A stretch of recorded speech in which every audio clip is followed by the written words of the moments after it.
Hello everyone, welcome to the new part of Cloud Age Symphony. I am kinda disappointed by the results of the first part of this fanfiction considering the fact that y'all wanted this fanfic. But guess I shouldn't expect much from any of the videos as I don't have much of an active community at all. Well anyways, here is the next part, and please do your guy a favor and like and comment on the video. And also subscribe to the channel. Chapter 6, Crawl. When he and Jiraiya had begun their trek out of Konoha, he hadn't expected Sakura to come to say goodbye.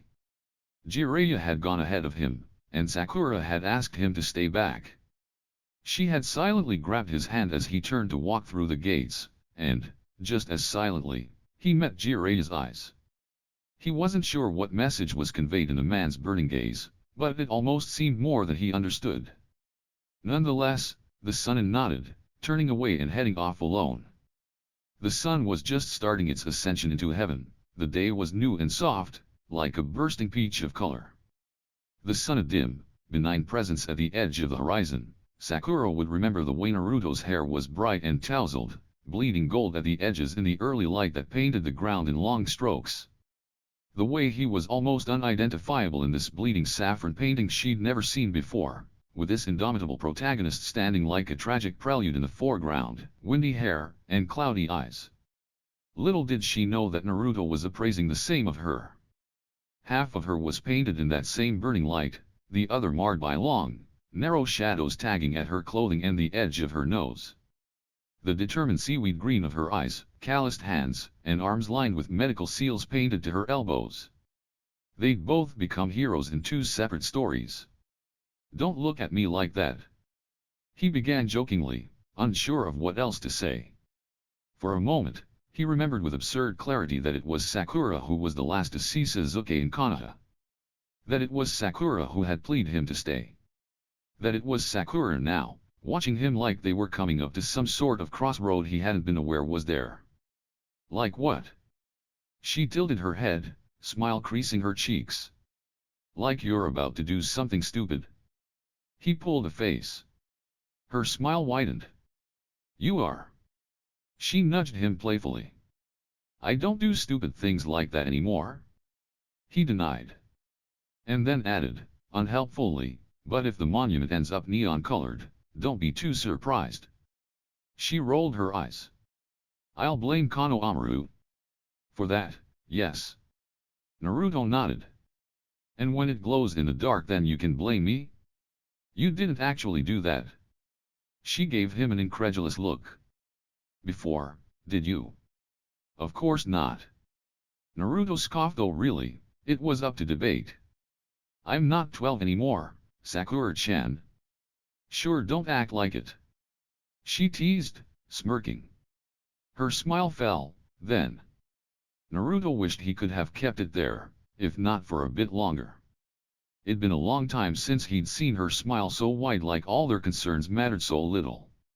Naruto, He braced himself for it, visibly, even.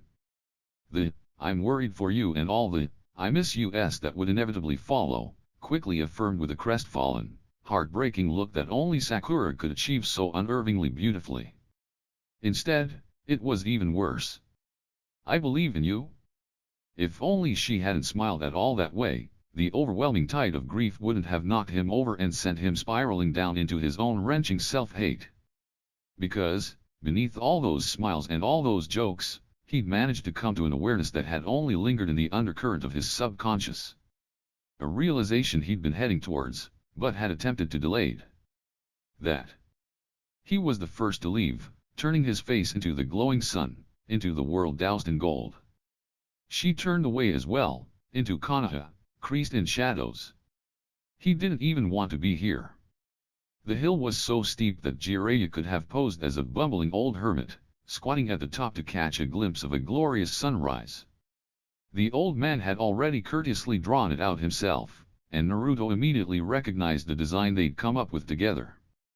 The blonde felt a bit of pride knowing that he'd made most of it. Jiraiya had only egged him on a bit, advising but generally leaving creation up to Naruto. And while it had its flaws, the surge of chakra being one of the more irritable nuances, Naruto was still proud of what he'd come up with. How far he'd come. Jiraiya was waiting patiently by the seal, legs crossed and arms folded, face turned into the sun. "Yo!" the blonde greeted. The toad Sunin nodded, eyes still closed into the warm light. "You say goodbye?" "Yeah," Naruto answered, stiffly. He stepped into the seal, onto the font patterns he'd painstakingly created. "You don't sound too happy?" "I'm not good with goodbyes." The blonde shrugged. "No guilt." He scowled. How did Jiraiya always know? "What for?" the Jounin retorted, angrily beginning the hand seals. What did Jiraiya know, anyway? He wasn't the one standing on this paper, unknowingly poised between two roads he couldn't follow. Wasn't stuck with this forlorn longing that Naruto knew was wrong, yet was too strong for him to stop. And he knew if Jiraiya made him stop this now, told him this experiment was over and crushed this seal, that he'd do everything in his power to get back there.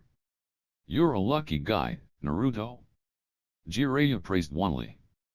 The seal erupted in a burst of brilliant blue, before it left nothing but a sky full of monstrous, rolling clouds and an old man on a hill. The Sunin looked down at the paper crumbling in on itself, on the design made from blackened ink. On the design Naruto had made almost entirely by his own doing, such a work of genius for a boy so young. "I hope you change the world." X. It was only on the rarest of occasions that Kushina and Minato were able to meet publicly, however obscure it may seem. Even a deserted tea shop like this had Minato jumpy and on edge, glancing at the doors as if he expected the entirety of Iwagakure to come bearing down on the shoji screen. "Stop looking so mad." She leaned back, adjusting herself on her pillow. "It makes your face look sour." "I don't look sour," Minato retorted, a steady pout forming on his face. It only took one grin from Kushina until he was grinning back. "You do," she crooned.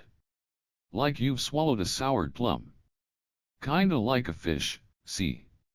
To demonstrate, she pursed her lips and squished her cheeks with her hands.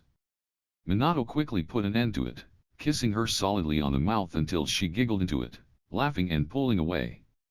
Everything about Kushina was beautiful. The fiery red hair and the green blue to her eyes. But most of all that soft smile reserved entirely for him.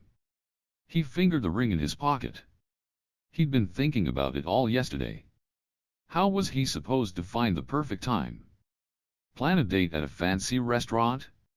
But it was too crowded, everyone would see, and Kushina hated places like that, anyway. In their house? But how plain? With his team, perhaps, but he wasn't even sure if he wanted them to know. He'd been fretting about it all morning as well, happy for the distraction as she dragged him to her favorite tea shop, desolate so early in the morning. But why not now? She loved this place and their goddamn chai tea more than anything else in the world, perhaps even him, just as she loved mornings as the sun began to rise. And how could he not, when she looked so lovely, dazzling him with her beguiling smile, sun catching at her hair and sloping down her shoulder like an arch of gold. He cleared his throat. "So, Kushina, and the both of them jolted up, as a surge of chakra seemed to plow right through him like a burst of killer intent. Minato immediately sprang to his feet, head snapped to the direction of the overwhelming amount of chakra. Like a bomb had just been dropped, ripping through the air and alerting everyone to its presence. What was that? Kushina stood as well, peering out the window. Minato attempted to pull her back, away from the only opening, but she only waved him off. "The birds are scared," she noted. "But I don't see any smoke." Minato looked out as well. The sky was dotted with dark silhouettes, birds taking to the sky in long circular patterns. But there was no smoke, only the subtle blue of the sky and the line of trees. Kushina turned to him, eyes wide and excited. "Let's investigate." "What, dash?" he snorted, incredulously. "That's Riddick, hey. Hold on." But Kushina was already half out the door, taking flight with the birds, wind singing in her hair. He stumbled after her, steadying his footing before leaping into the trees after her. They crossed through the sky, and he eyed the horizon. There was a curious lack of other nin. They had been pretty far from the village, but not terribly. The shockwave seemed to have literally ripped through him, but maybe it had been small enough not to alert the presence of the entire village. Naruto had just dropped out of his own seal, falling to the ground unpleasantly and groaning at the headache he was now sporting. Typical of this stupid seal and its stupid imprecision, was it possible he'd used too much chakra this time? He wasn't sure. Quickly, the blonde pocketed the anchor seal on the ground, rolling it into a scroll and shoving it onto one of the containers in his belt just in time, too, as two nin came bolting out of the thick canopy of trees. He wasn't nearly as surprised with Minato as he was with the blonde's red-headed companion. He'd expected some nin to come around, even though the departure was certainly more strenuous than the arrival. The amount of chakra used to do so would at least alert someone. But Naruto's eyes caught with a woman descending from the trees, and his mind short-circuited. The amount of familiarity in Kushina's face was startling. Not nearly as much as Minato, but equally there, subtler around the eyes and in the curve of her chin, the bow of her mouth. The wind picked at her long, fiery hair, just as her eyes trained onto Naruto. There was a brief moment in which she said nothing at all, too shocked at how much the boy resembled Minato to do much else aside from stare in silent appraisal. His skin was tanner, yes, lending him a more golden shade, and though his face only vaguely resembled the other man's, just the nose and the brows, perhaps, but everything else seemed just as familiar, though she couldn't place from where. It was the eyes that really caught at her. Those were Minato's eyes. On someone else. Naruto. Minato called out, looking surprised and relieved at the same time. Kushina blinked in confusion. As Minato hedged closer to the younger boy. Minato never voluntarily let someone invade his personal space, aside from her and perhaps Jiraiya. He was looking the boy over avidly, checking for wounds. "Are you all right?" The lemon-haired boy grinned sheepishly. "I'm fine," he insisted. "I just put too much into that last attack." "Put too much?" Kushina thought, bewildered. That was a lot of chakra. More than the average ninja would have. "Put too much, dash." Minato voiced her thoughts aloud. "You could have blown up something with that. Could have blown up yourself." "You think?" Naruto pondered curiously, looking entertained at the thought. Inwardly, he was mentally going through possible places far enough not to alert nearby nin of the seal's use. But how far? The middle of Kumo far? The boy's eyes slid to his mother's, not unsurprised to find her looking at him as well. "Oh." Minato looked between the two. "I haven't introduced you two yet." The boy peered curiously at her, but with a certain impassivity she didn't think she was supposed to catch. She tried to shake off the strange, unexplainable feeling of familiarity at his face, at the way his face split open with a grin. "I'm Kushina." She spoke first, voice strong, just like he'd imagined it to be. "Hi." He shook himself out of his daze. "I'm Naruto." His mother's voice, it was almost calling back to him. Like he was remembering it from a half-remembered dream, long washed in a sea of memories. Minato eased the unsure tension out of the trio easily enough. "Cool. Hey, let's go meet my team already." "Huh? Obito's been looking for you, Naruto." The other blonde perked up, happily confused. "Me?" "Yeah, he's been dying to pick your brain for jutsu." Minato nodded. "Thinks you're some sort of Uzumaki warrior god or something." "Uzumaki?" Kushina interrupted, immediately. "You're from Uzumaki?" "No." Naruto was quick to protest. "No. It's just, well, my mom's from there. Well, she's kind of from there. But my dad isn't, from any ninja clan, I don't think, so I usually just say I'm from Uzumaki." "Huh?" Kushina appraised. "You wouldn't happen to have known her clan name, would you?" "Uzumaki." Naruto's mind supplied bitterly. "Why yes, I would." "No." He answered, aloud. "I didn't really know much about her." The woman's stern eyes softened. "Oh, I see. Then she extended her hand. At first, Naruto thought she was trying to shake his hand, but then he caught sight of the tattoo on the back of her hand. The spiral. The sign of Uzushi Agaku. I'm from Uzushi. It's been a long time since I've met anyone else from there. I've never been, he answered, honestly. By the time I was born. I dunno. It just never came up in any of my travels. Travels? Kushina echoed, suddenly perking up. Do you travel? I do. He answered, honestly. Much farther than you'll ever know. Naruto wasn't sure how to handle the curious expression on her face. And you?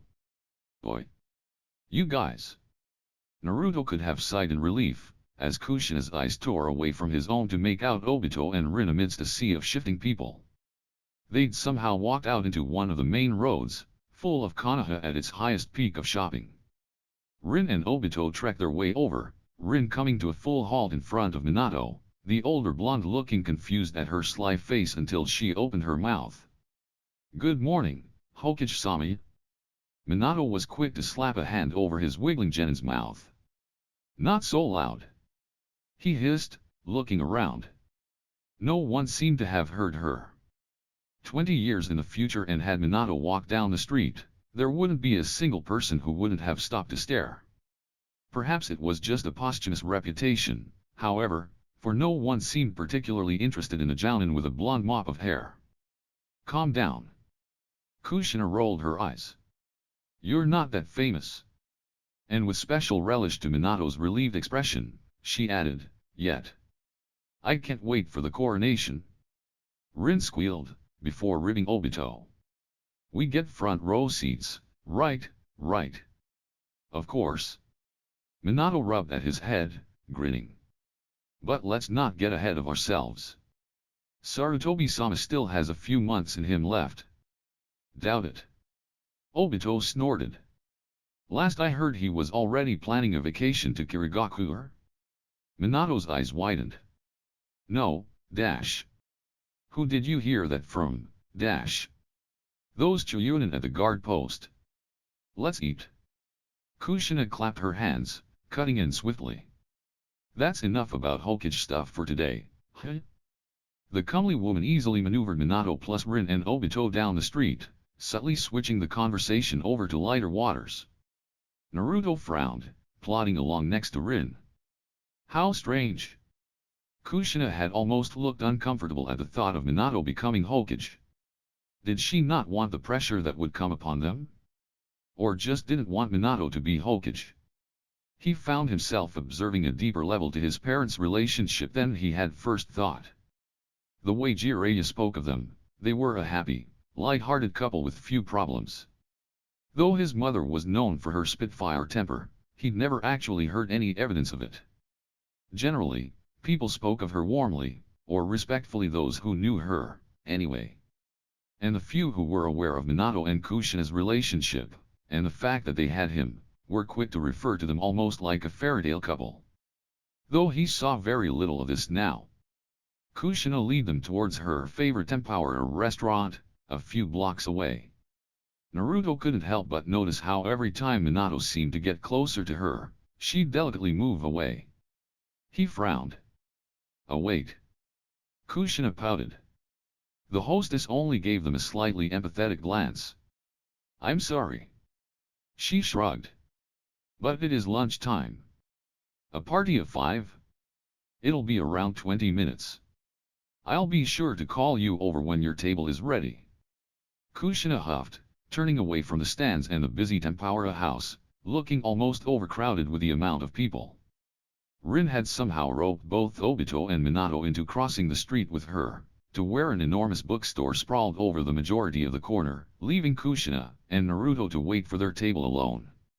He eyed the woman from the side, unsure of what to say. Everything he knew of his mother seemed to have been judiciously turned right side up, and now he was struggling to sift through all the debris, trying to pick at the only truths he had left. Do you like him? Sadly, he hadn't inherited Minato's tactful conversational cues. Hot. and some say he favored his mother in that regard. Excuse me. The woman turned around in a flurry of burning red hair, looking mildly offended. Minato, I mean. He nudged his head to where the other blonde appeared. It's just, you seem to be avoiding him. What are you, tactical intelligence? Kushina snorted. It's in a shinobi's best interest to understand behaviors. Naruto answered, neutrally. Kushina seemed to appraise him, as if judging his character through her gray, sky-like eyes. For a while, Naruto let her, keeping his face decidedly impassive, letting her peruse what she liked. Of course I like him. She answered with a sigh that seemed to deflate her entirely. That's not the problem. Then what? Naruto titled his head. His reputation?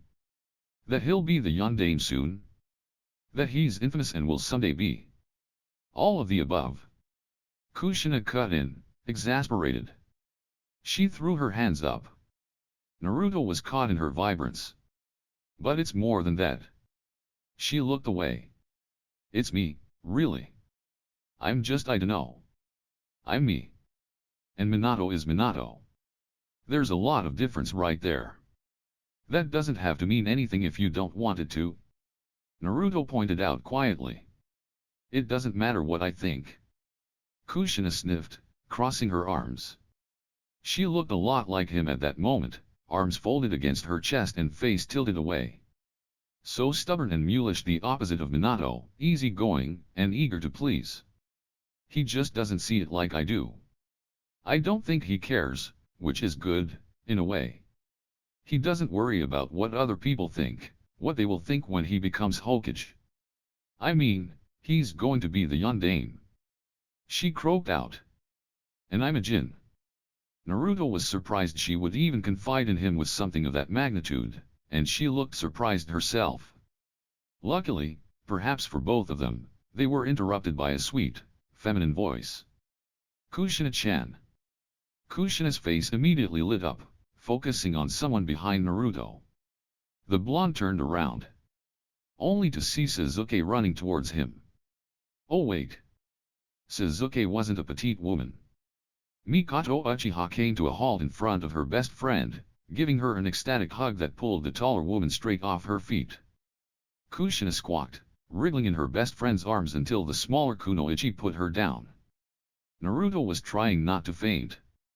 He may have met Mikoto, or Fugaku, and somewhere in the recesses of his mind were two Uchiha with vague, swimming pale faces and dark eyes.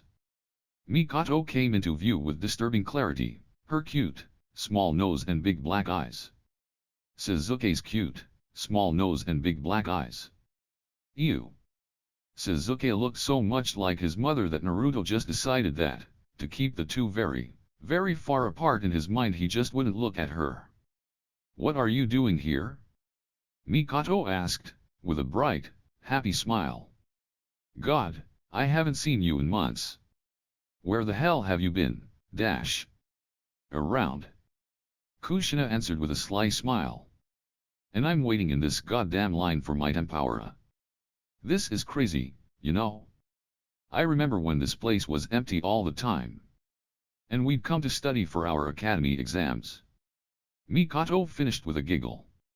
It's really been that long, huh? It's ridiculous. Kushina agreed, before remembering Naruto. Naruto. She barked. This is Mikoto. Praise the ground she walks on.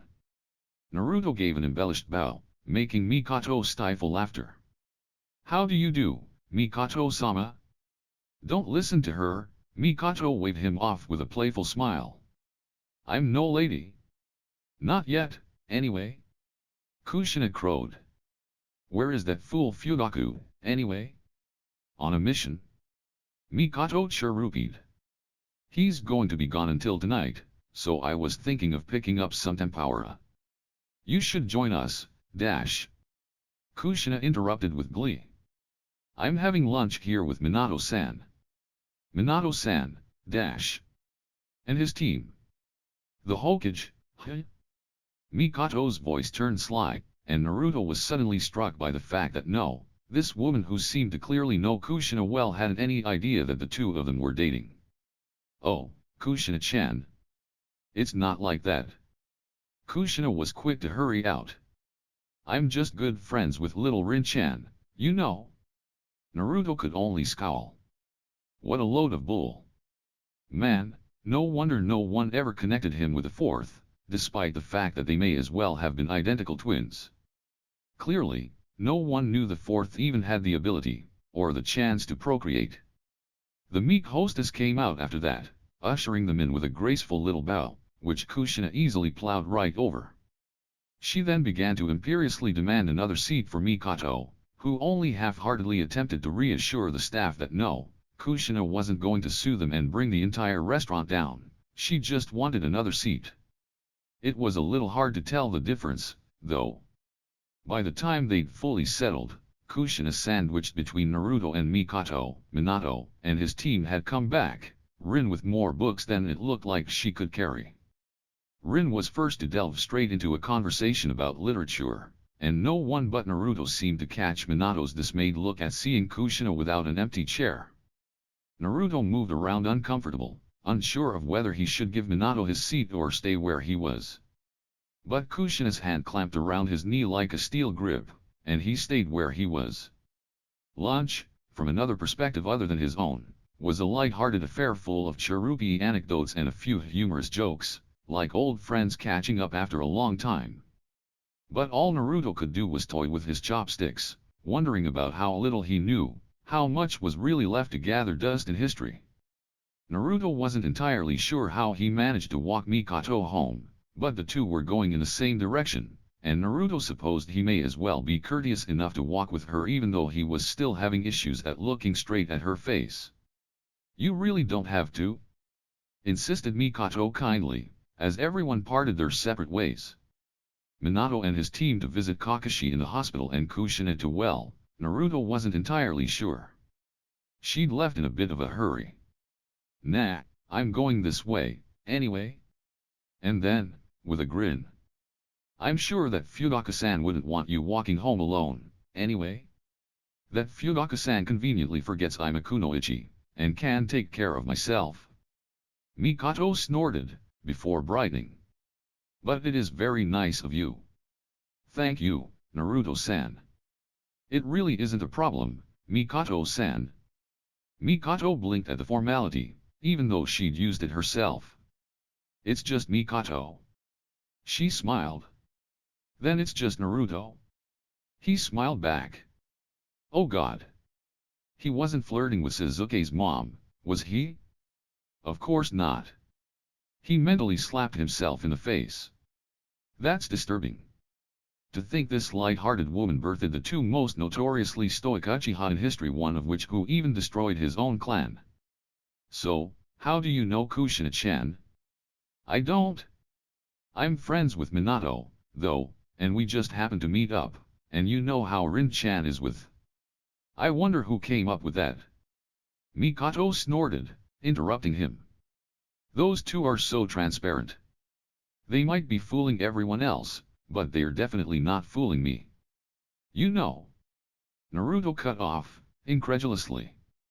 "About, Minato and Kushina?" "Of course I know." Mikoto huffed. "I knew since that day Minato rescued her from those Kumonin. I was under the impression it wasn't common news around here." "Oh, it's most certainly not. Think of what would happen if people found out, if IWA found out. Kushina's already in a delicate position, being from Uzushi and all, and that makes it even more difficult to be with Minato. Let alone the fact that she's a..." Mikoto trailed off, meeting Naruto's eyes before looking away. "A Jinhyuriki?" Naruto offered. "So you knew that too?" Mikoto whispered, looking a tad surprised. He shrugged. "I've met a few. I'm pretty good with chakra identification, so it's easy to tell them apart." The Uchiha took this in stride, nodding. "They'll have a lot of problems, I'm sure. But I really just want them to be happy." "They will be." Naruto answered with brimming honesty. "Even now, I think they are happy." confused, and a little unsure, but definitely happy. You think so? Mikoto gave him a curious tilt of her head.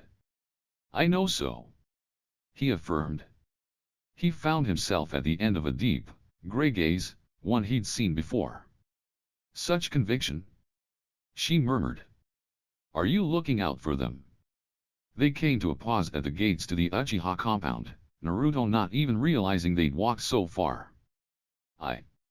Naruto blinked, unsure. I guess so. He ended, lamely. I want to see them happy, too. He must have passed some sort of test in her eyes, because the Uchiha gave a nod of affirmation before rummaging in her hair. She came up with a glimmering silver strand, a necklace at the end of it.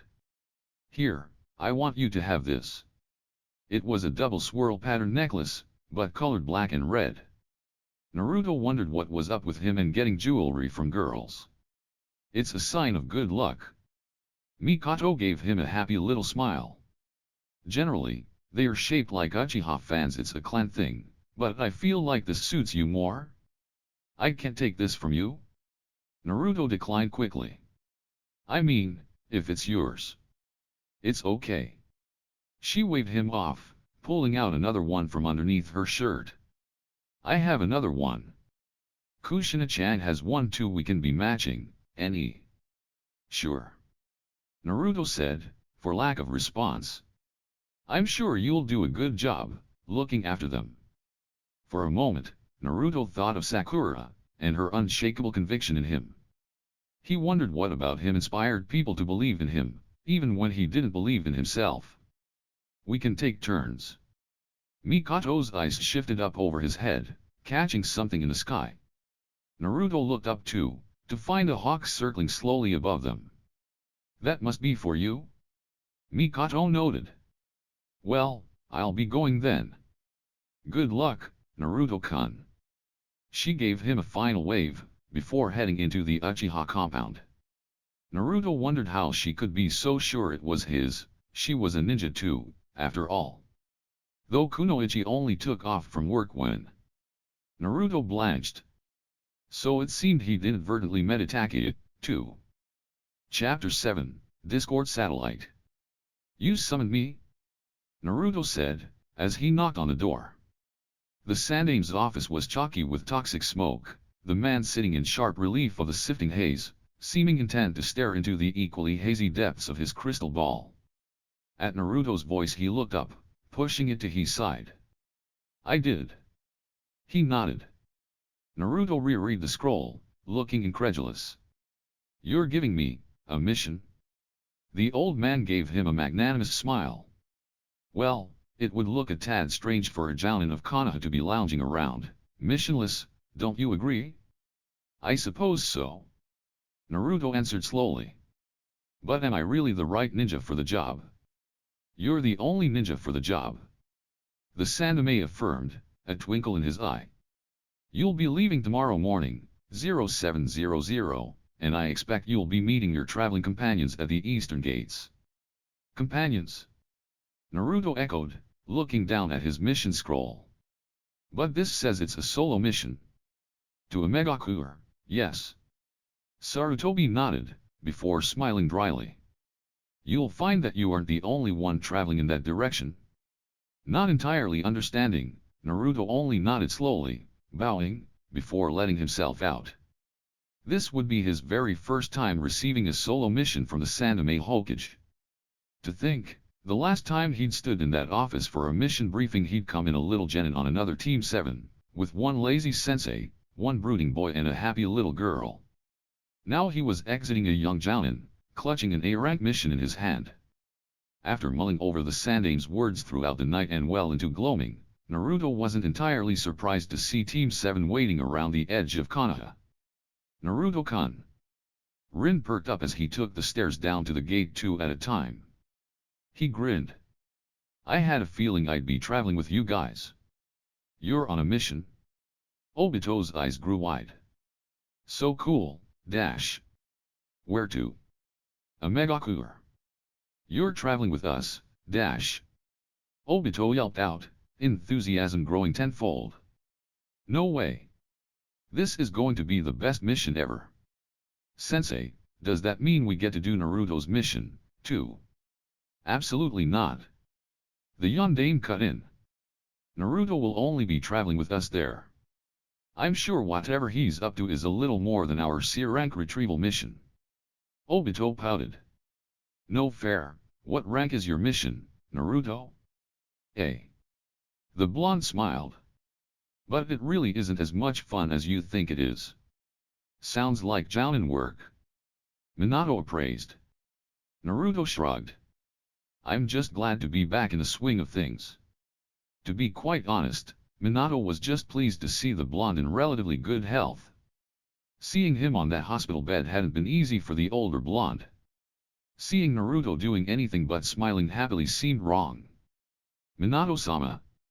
The Chuunin at the guard post bowed lowly, and Minato bit back a groan.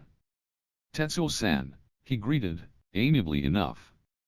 Naruto was impressed he even knew their names. Salshik-san. Everything's good up here.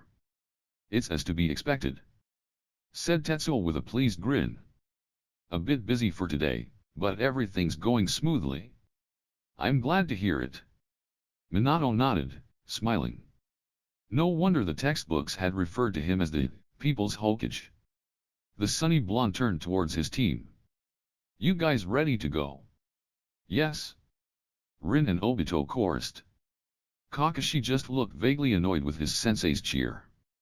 Naruto had never been to a megakure, but as he had suspected, the majority of the landscape was plotted with thick, obscuring trees, a damp cloying humidity hanging heavily in the air. The country of rain, and by default, rainforests, had to be the most buggy, unnaturally warm climate he'd ever been in. And for a well-traveled jounin, that was surely saying something. You know, a megakure is a natural phenomenon completely untouched by time. Some of the rivers have been around for centuries. Who knows what kinds of exotic biological species reside in their depths? I'm surprised no one's ever tried to look before. Obito gave Kakashi a flat look, which for once, the younger shinobi met with equal regard. What's wrong with this girl? He snorted. I'm sure that's not exactly true, Rin-chan, said Naruto neutrally. Last I hear this place was completely ravaged by. He, luckily, cut himself off before he betrayed any secrets about Hanzo the Salamander from his history lessons, in a time when they weren't exactly just history lessons. By what? Rin peeked, curiously. Dinosaurs. Naruto ended lamely. Obito chortled as Kakashi gave him a disbelieving look. Before Naruto makes a fool of himself further, Minato cut in swiftly, with an easy charm to his face. Why don't we start some training, huh? But sensei. Rin whined. We're in the middle of a mission. We can't just train now. Minato frowned, tilting his head. Why not? What Rin means is that we're walking. Obito explained further. We can't just stop. It'd take even longer to get to a megakure then. Minato wagged his finger. Well, this is a different kind of training. Obito and Rin only skewered him with stark, disbelieving looks. These are high-speed exercises, Minato said with a laugh. His entire team gave a collective, unison groan, which only seemed to amuse both him and Naruto further. Generally, ninja travel in the trees at higher speeds. This helps to lower detection and make for faster traveling times. We know, sensei. Rin complained, before adding, we've done it before? Naruto supposed this was probably true. This was Team Minato, which had been fighting in the IWA war. Though they were just kids, they had more experience than their childish antics belied. Well, if you're so sure then, Minato rolled his eyes with a sly smirk, crouching deeply. Why don't you catch up to me then, dash? And with that, he darted into the trees with impressive speed, so quick that even Naruto's trained eye only caught a glimpse of his green jounin flag before it was gone completely. No fair. Rin cried in dismay. You already got a head start. But Team 7 leapt into the trees as well, leaving Naruto to stare bemusedly at the long, empty forest path. Minato was the fastest shinobi to have ever lived. He was probably miles away from Naruto by now. Not that the blonde was bothered, no, there was a much simpler solution to catching up to the older blonde. Naruto pulled out the three-pronged kunai, looping it around his finger once, twice, before throwing it into the forest at breakneck speed. He gave it a second, before he brought up the hand seal, disappearing as well. Minato heard the whir of the kunai rather than saw it, just a sharp noise to his left slicing through the air, and then a blonde jounin was leaping right beside him, so quick it was near unbelievable. The blonde grinned at him triumphantly, if not a little cockily. "You're pretty fast." Minato noted, an impressed smile to his face. "I could say the same to you," Naruto surmised, equally enjoying himself. Minato didn't want to give the boy an ego rush, but he certainly was impressed. It wasn't very often that anyone could match him in speed. In fact, it wasn't often that he met anyone near his level, at all. Though he'd never actually fought Naruto, the older blonde was almost curious to do so. Naruto seemed to know a lot about everything, no easy feat considering the vast repertoire. How would they match up side by side? "You must have done a lot of speed training," Minato concluded, taking in the speed and ease Naruto had at this high velocity. "I had a good head start on you." Naruto gave him a sly smirk. "I cheated," he said, conspiratorially. Minato blinked. "But how?" "There's a move I created," the yondaime began slowly, as if appraising if Naruto was ready to hear this. "Called the Hiroshin. I think it'd be a good move for you to learn." Naruto only smiled. "I already know it." "I bet it is," he agreed, airily. "You'll have to teach it to me sometime." "You'll have to teach me sometime," Minato shot back. Naruto blinked. "You're the Hokage," he pointed out. "Don't you know everything?" "Not at all," Minato scoffed. His piercing, ice blue eyes were on Naruto once more, as if seeing right through him and picking him apart. Naruto swallowed. He sincerely hoped not. "I'm sure you know a lot more than you let on." That enormous fire technique, the like of which he'd never seen before. And that Rasengan-type move, how did he come up with it? It had taken Minato nearly 3 years to make that move. He doubted anyone could do the same to such perfection. And a comment he'd made earlier. "Are you a Fuinjutsu master? I hear they are all super cool sealing masters." "Well, yes, but I know a lot less than you think," Naruto answered honestly. He didn't really know much, himself, anyway. The majority of the insight he had came from the fact that he came from the future, where all the answers were laid bare with time. "I'm sure you could teach me something," Minato wheedled, actually becoming interested in learning something from the other blonde. "How about Fuinjutsu?" Naruto's eyes widened. And then narrowed. "But aren't you good at that?" "Well, yes," Minato supposed, taking a giant leap and almost overtaking the blonde jounin. Naruto sped up with him, wondering how on earth Team Minato was going to catch up to them. "But I've never seen a seal like yours before." "Like mine?" He must be referring to the Shikifune, Naruto thought. "And let's hope you never do." He shook his head of his thoughts. "It's not really mine," Naruto explained. "Someone, well, painted onto me, I guess. I didn't even make it, though it is quite a work of art." "If you don't mind me asking," Minato began slowly, though Naruto had a feeling he would. "What does it do, exactly?" Naruto answered with the truth. "It seals away a separate part of my chakra." Now Minato was just confused. A separate part? But why? Why would anyone want to do that?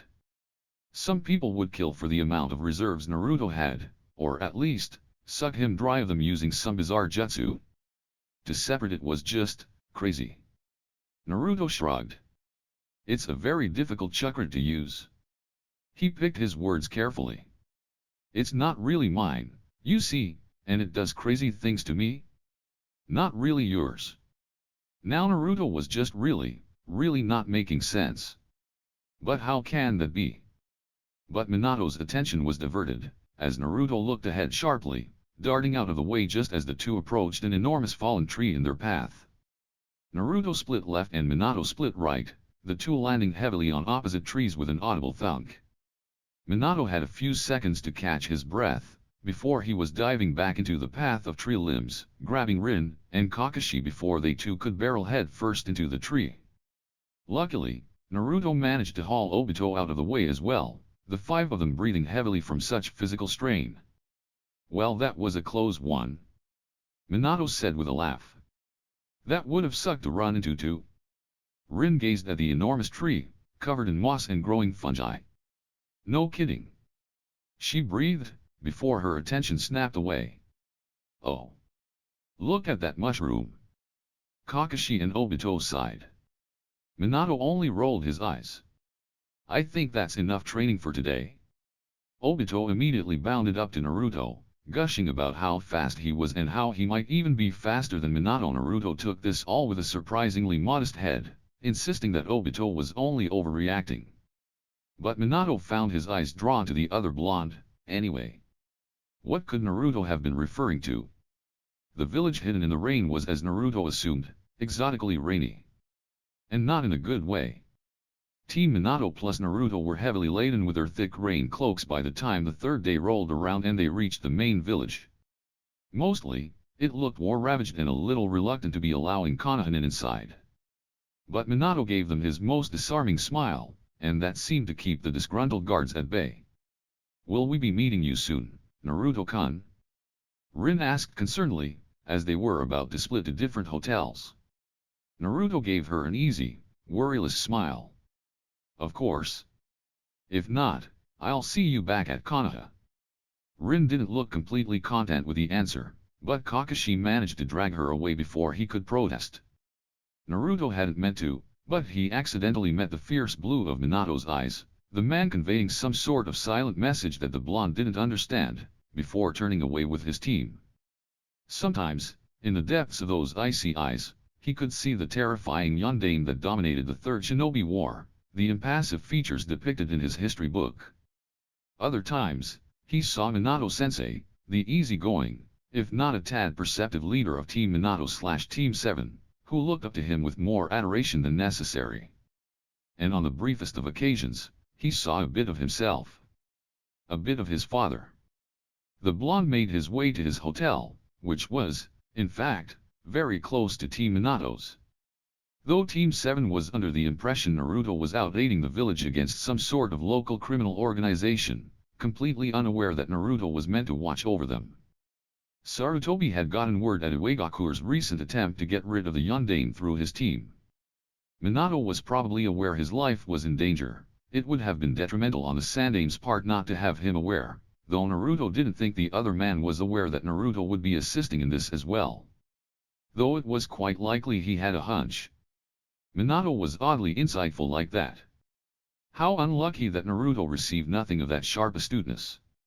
Naruto took in the vast, barren landscape, seeming devoid of life and nothing but a bold fixture of mud and dirt.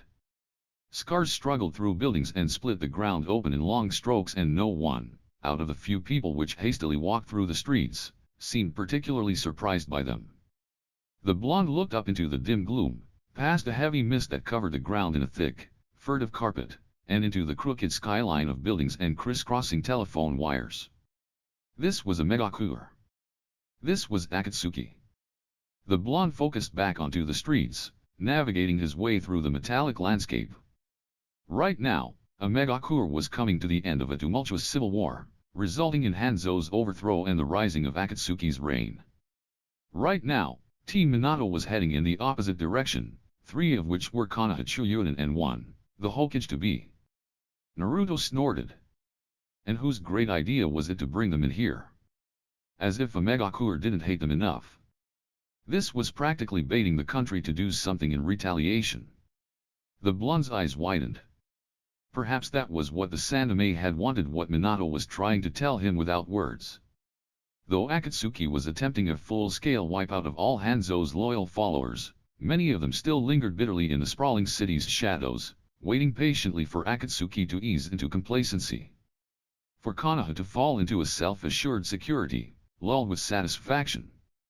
The cunning old man must be using Minato as the bait, the sign that Konoha had well and truly decided its supreme rule, and now sat lavishly in amenity, resting on its victory.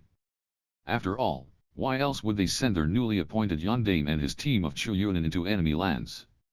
Naruto reached into his pocket for the mission scroll, perusing it once more. Watanabe Bakio.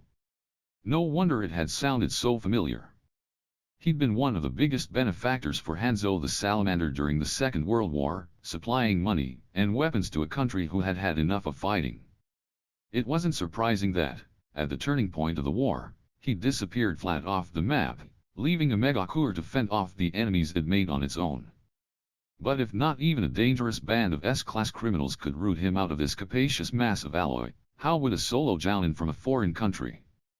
Naruto debated this as he checked into his lodgings, careful to take his hitaiate off long before he'd even entered the city. That was where Minato came in, surely.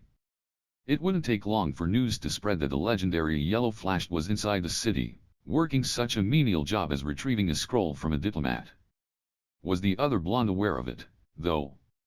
He'd given no indication, aside from that salient glance as they'd parted ways.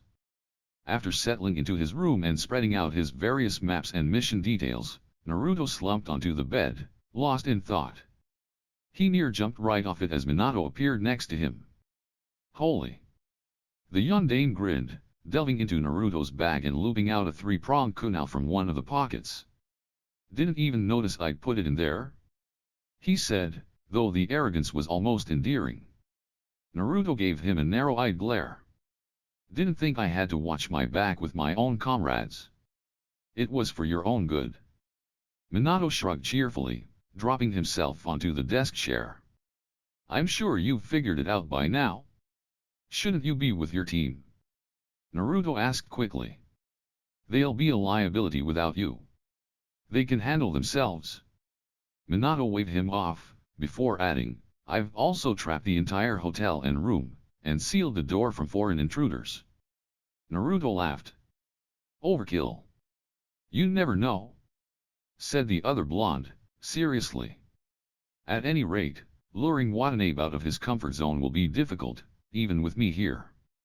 The Sandaime and I were unsure if he'd even come out at all, though I have a feeling he won't pass up the opportunity. To what? Naruto wondered. Stir up another war? Get back at Konoha? Minato shot back, looking like he didn't quite understand it himself. Who knows? With guys like that, they'd do anything for revenge. Naruto found himself thinking of the mysterious Akatsuki leader. He was leading the city now, and for what? Who was he? A man just like Watanabe, selfishly manipulating the city for his own goals? For revenge as well? So do we have a plan? Not much of one. Minato sighed. My team and I will do what we came here for, and you'll be here for backup, if we need it. The Yondaime stood then, turning to the window. Rain splattered in long waves of water, wind rattling at the glass. To think, every day was like this in a megacorps, an endless torrent of rain. Naruto caught sight of the man's reflection in the glass, suddenly struck by how identical it looked to the Yondaime's portrait in Hokage Tower. The sternness to his brow, a seriousness that Naruto rarely saw. To think, how different this country is now. The Hokage-to-be shook his head. How could it have changed so easily? The time traveler thought to the coup that could have done the same to Konoha, to the elusive leader of Akatsuki who had managed to do it to a megacorps. I'm not sure. The blonde answered honestly. Maybe it's inevitable. Minato shook his head.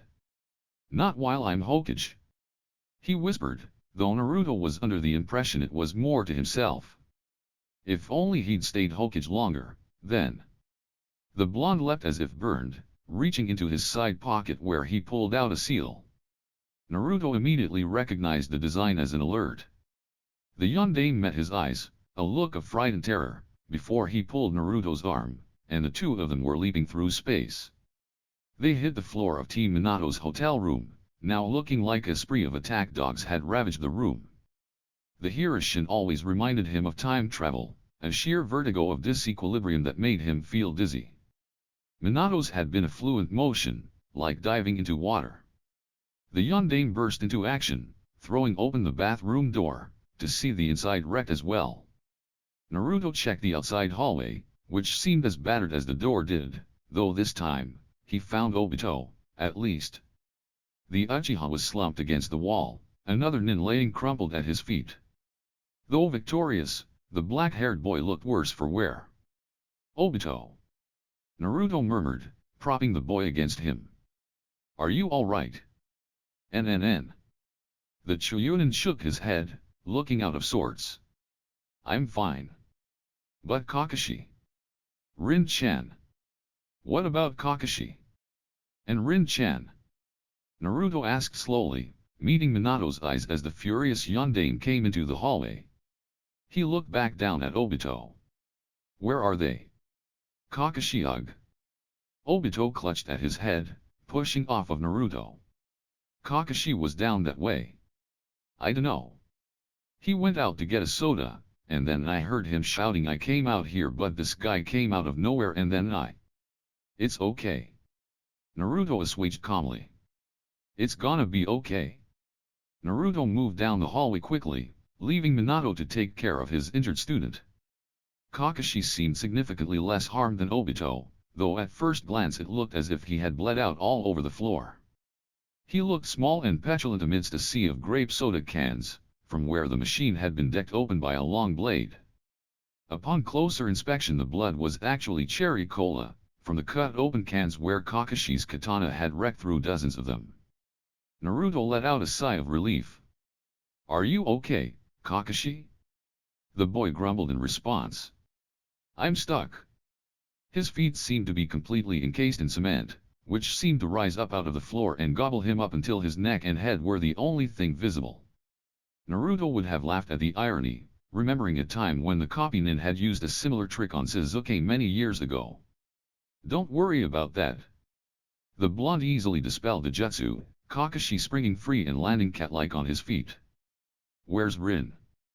The Hatake looked up sharply. She was in the room. He answered, wide-eyed. Was she? Naruto immediately turned tail, sprinting back into the room, Kakashi hot on his heels. The door was still wide open, Minato standing forlornly in the middle of it, surrounded by seals.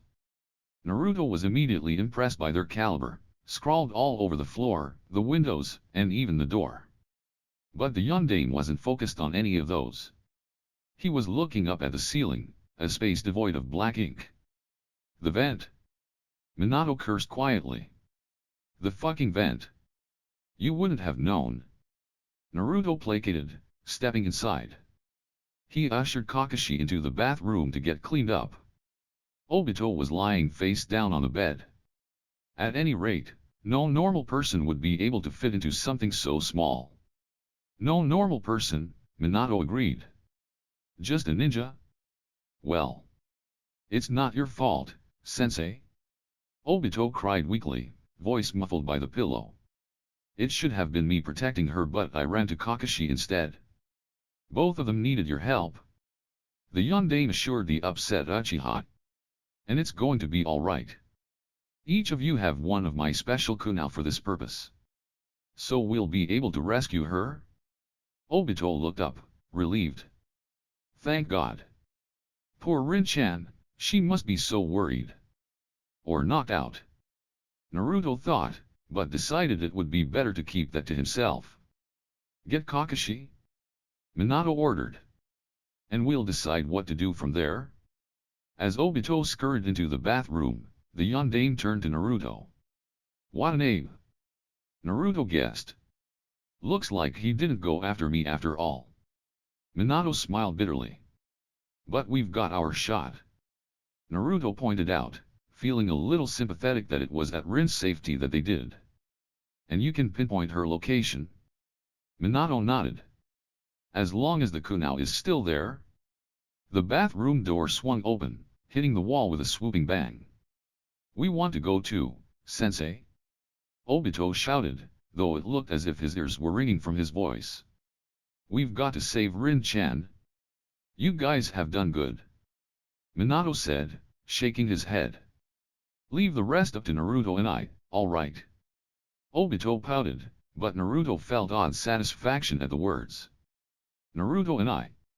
Like they were partners. Or, equals. But I want to help too. The Uchiha whined. Kakashi scowled, the little imp looking like he at least understood that they'd only be a hindrance. Come on, idiot. The younger Choyunin scowled. Leave it up to sensei. We'll only get in the way.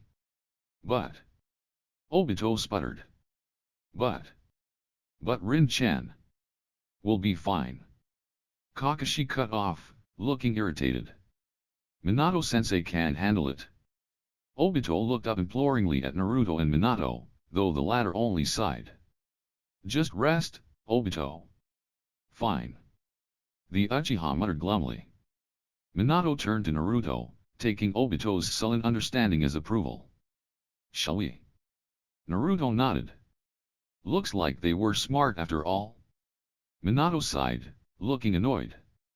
He picked up his kunai from where it was laying on the ground, along with Rin's hinata and the majority of her weapons. There's no sign of struggle. Naruto noted, walking around the scene with a keen eye. She's most likely unconscious. That might be better. Minato muttered grimly. They won't start interrogation until she wakes up. At the thought of anything torture-related with Rin, the man's face twisted into a controlled impassiveness, though Naruto was aware that that was even worse than anger. They'll keep her as a hostage, most likely? Naruto pointed out. He looked down the street, the rain having melted into a light drizzle, but the mist still thick and laden against the ground. He caught sight of one of the street posts. Hako. There's a base around here? The blonde spoke up, eyes widening. He remembered a name vaguely from his maps he'd received in his mission scroll. They were composed from spy groups meticulously monitoring a megakur. Though there was little evidence, Watanabe and the few Hanzo loyalists still left were said to have a base around the area. Minato looked up sharply, Rin's hinata still in his hand. Do you know where? The blonde asked furtively. Naruto shook his head. No. He said, apologetically. If only he hadn't left his maps in his room. But it can't be too far. We'll split up then. Minato answered immediately. The blonde tossed another three-pronged kunai his way. If you discover anything, just scratch the seal. It'll alert me. Naruto nodded as Minato disappeared with nothing but a quick, blurred movement, leaving the jounin to take the other side of the street. Though it seemed a futile gesture, as Naruto could see little else aside from the watery street, diffused in the speckled lighting of lined street lamps. A megakur was unpleasantly silent without the constant shifting background of rain, almost eerily quiet as the blonde made his way down the street. Surely they'd have guards up, or perhaps just people wandering the streets as slum rats. But the entire block was devoid of life, making the ninja stand on edge. It was unnatural. Impossible, even. Naruto blinked then. Kai. How could he always be this dense with genjutsu? The street blurred, before breaking into a road of messy, broken bodies. Naruto immediately leapt for cover, ducking behind a building. He peered into the street, which now carried with it the faint sounds of people farther away, and the electric hum beneath his feet foreshadowing a powerful generator somewhere near here. The blonde gulped, eyeing the strewn corpses. His identity wouldn't be safe here, certainly. But, for the life of him, he couldn't make a hench. Then he smiled. But of course, there was another option. After a few quick hand seals, he turned into a she. He had no time for satisfaction, however, as a blade was poised at his neck. A young girl like yourself shouldn't be wandering alone. Naruto smirked. Sexy no jutsu could really come in handy sometimes. Who said I was a little girl? He ducked under the blade, giving a sweeping kick to the man behind him. The other ninja sprawled, but quickly poofed into a rock. The blonde parried a few more strikes, unpleasantly surprised at how unmatched he was. This man was strong. Perhaps even stronger than Minato. Naruto dodged a punch to the face, only to be quickly overwhelmed by a kick to the stomach, effectively pinning him to the wall. He grimaced. "Who are you?"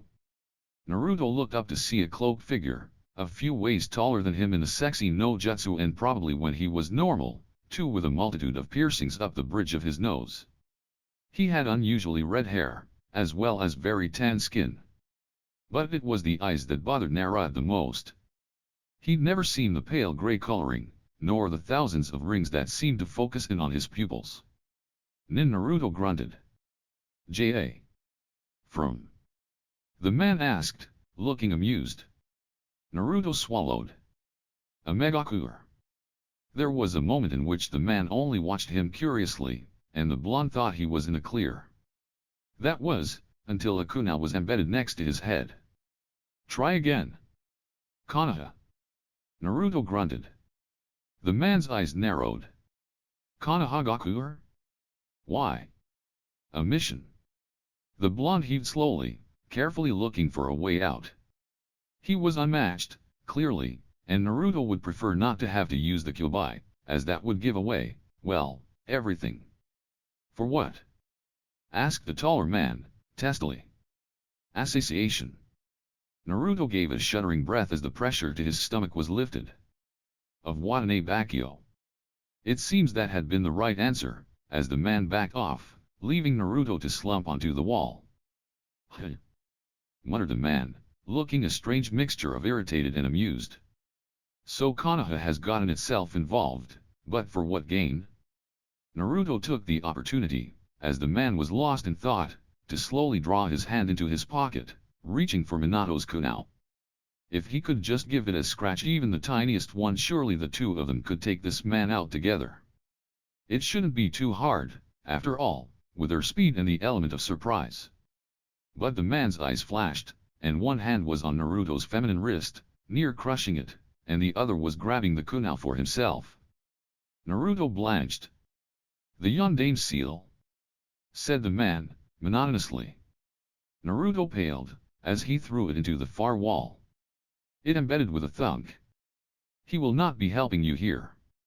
We have no need for that man." "And me?" Naruto asked bitterly, holding his ground. The man with piercings eyed him casually. "You may prove your usefulness," he decided upon. And then, Konan. A woman appeared in a flurry of paper flowers. Her eyes were dark, but her hair was a bright, sky-like blue. "The main entrance is clear," the woman began, her voice a careful blankness as well. "He hasn't foreseen our involvement." "Good." The man nodded, before turning to Naruto once more. "You will aid us in our quest, Konoha Kunoichi, in order to atone for your country's sins." "Sins?" Naruto thought, puzzled, but certainly wasn't about to question. "Fine." Naruto bit out, pulling himself from the wall and attempting to tie up his long hair. It was nice when going for the whole sexy thing, but an annoyance when he was actually trying to get work done. "No introductions or anything?" the blonde muttered. But the man caught it. "You may call me Pain for now," he said enigmatically. "This is Konan." The woman inclined her head. Naruto scowled. "But I don't understand, why are the two of you helping me?" The woman, Konan, snorted. "We have our own motivations," answered Pain, with an air of mystery. So it seemed that there was more going on in a megakur than Naruto had first thought.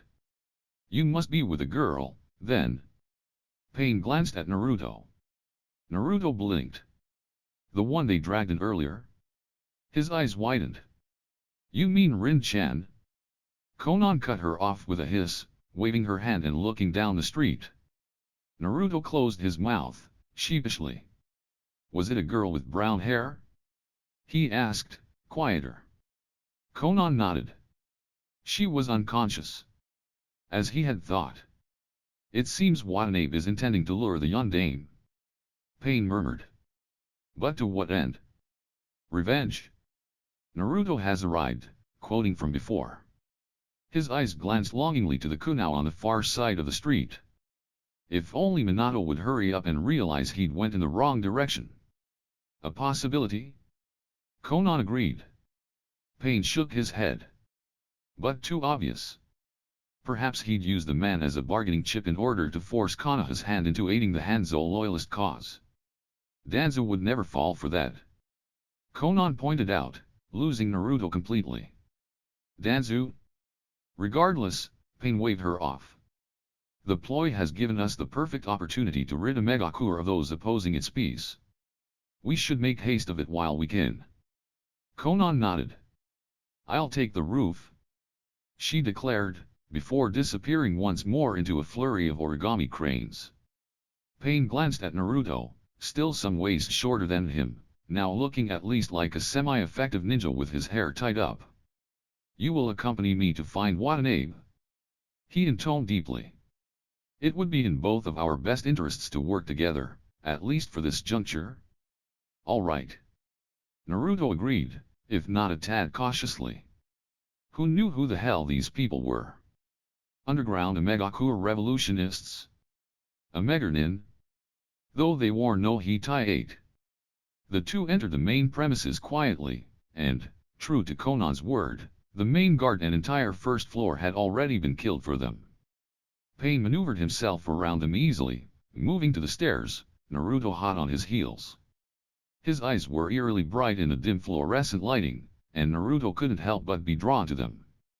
The salient, puissant glowing of them.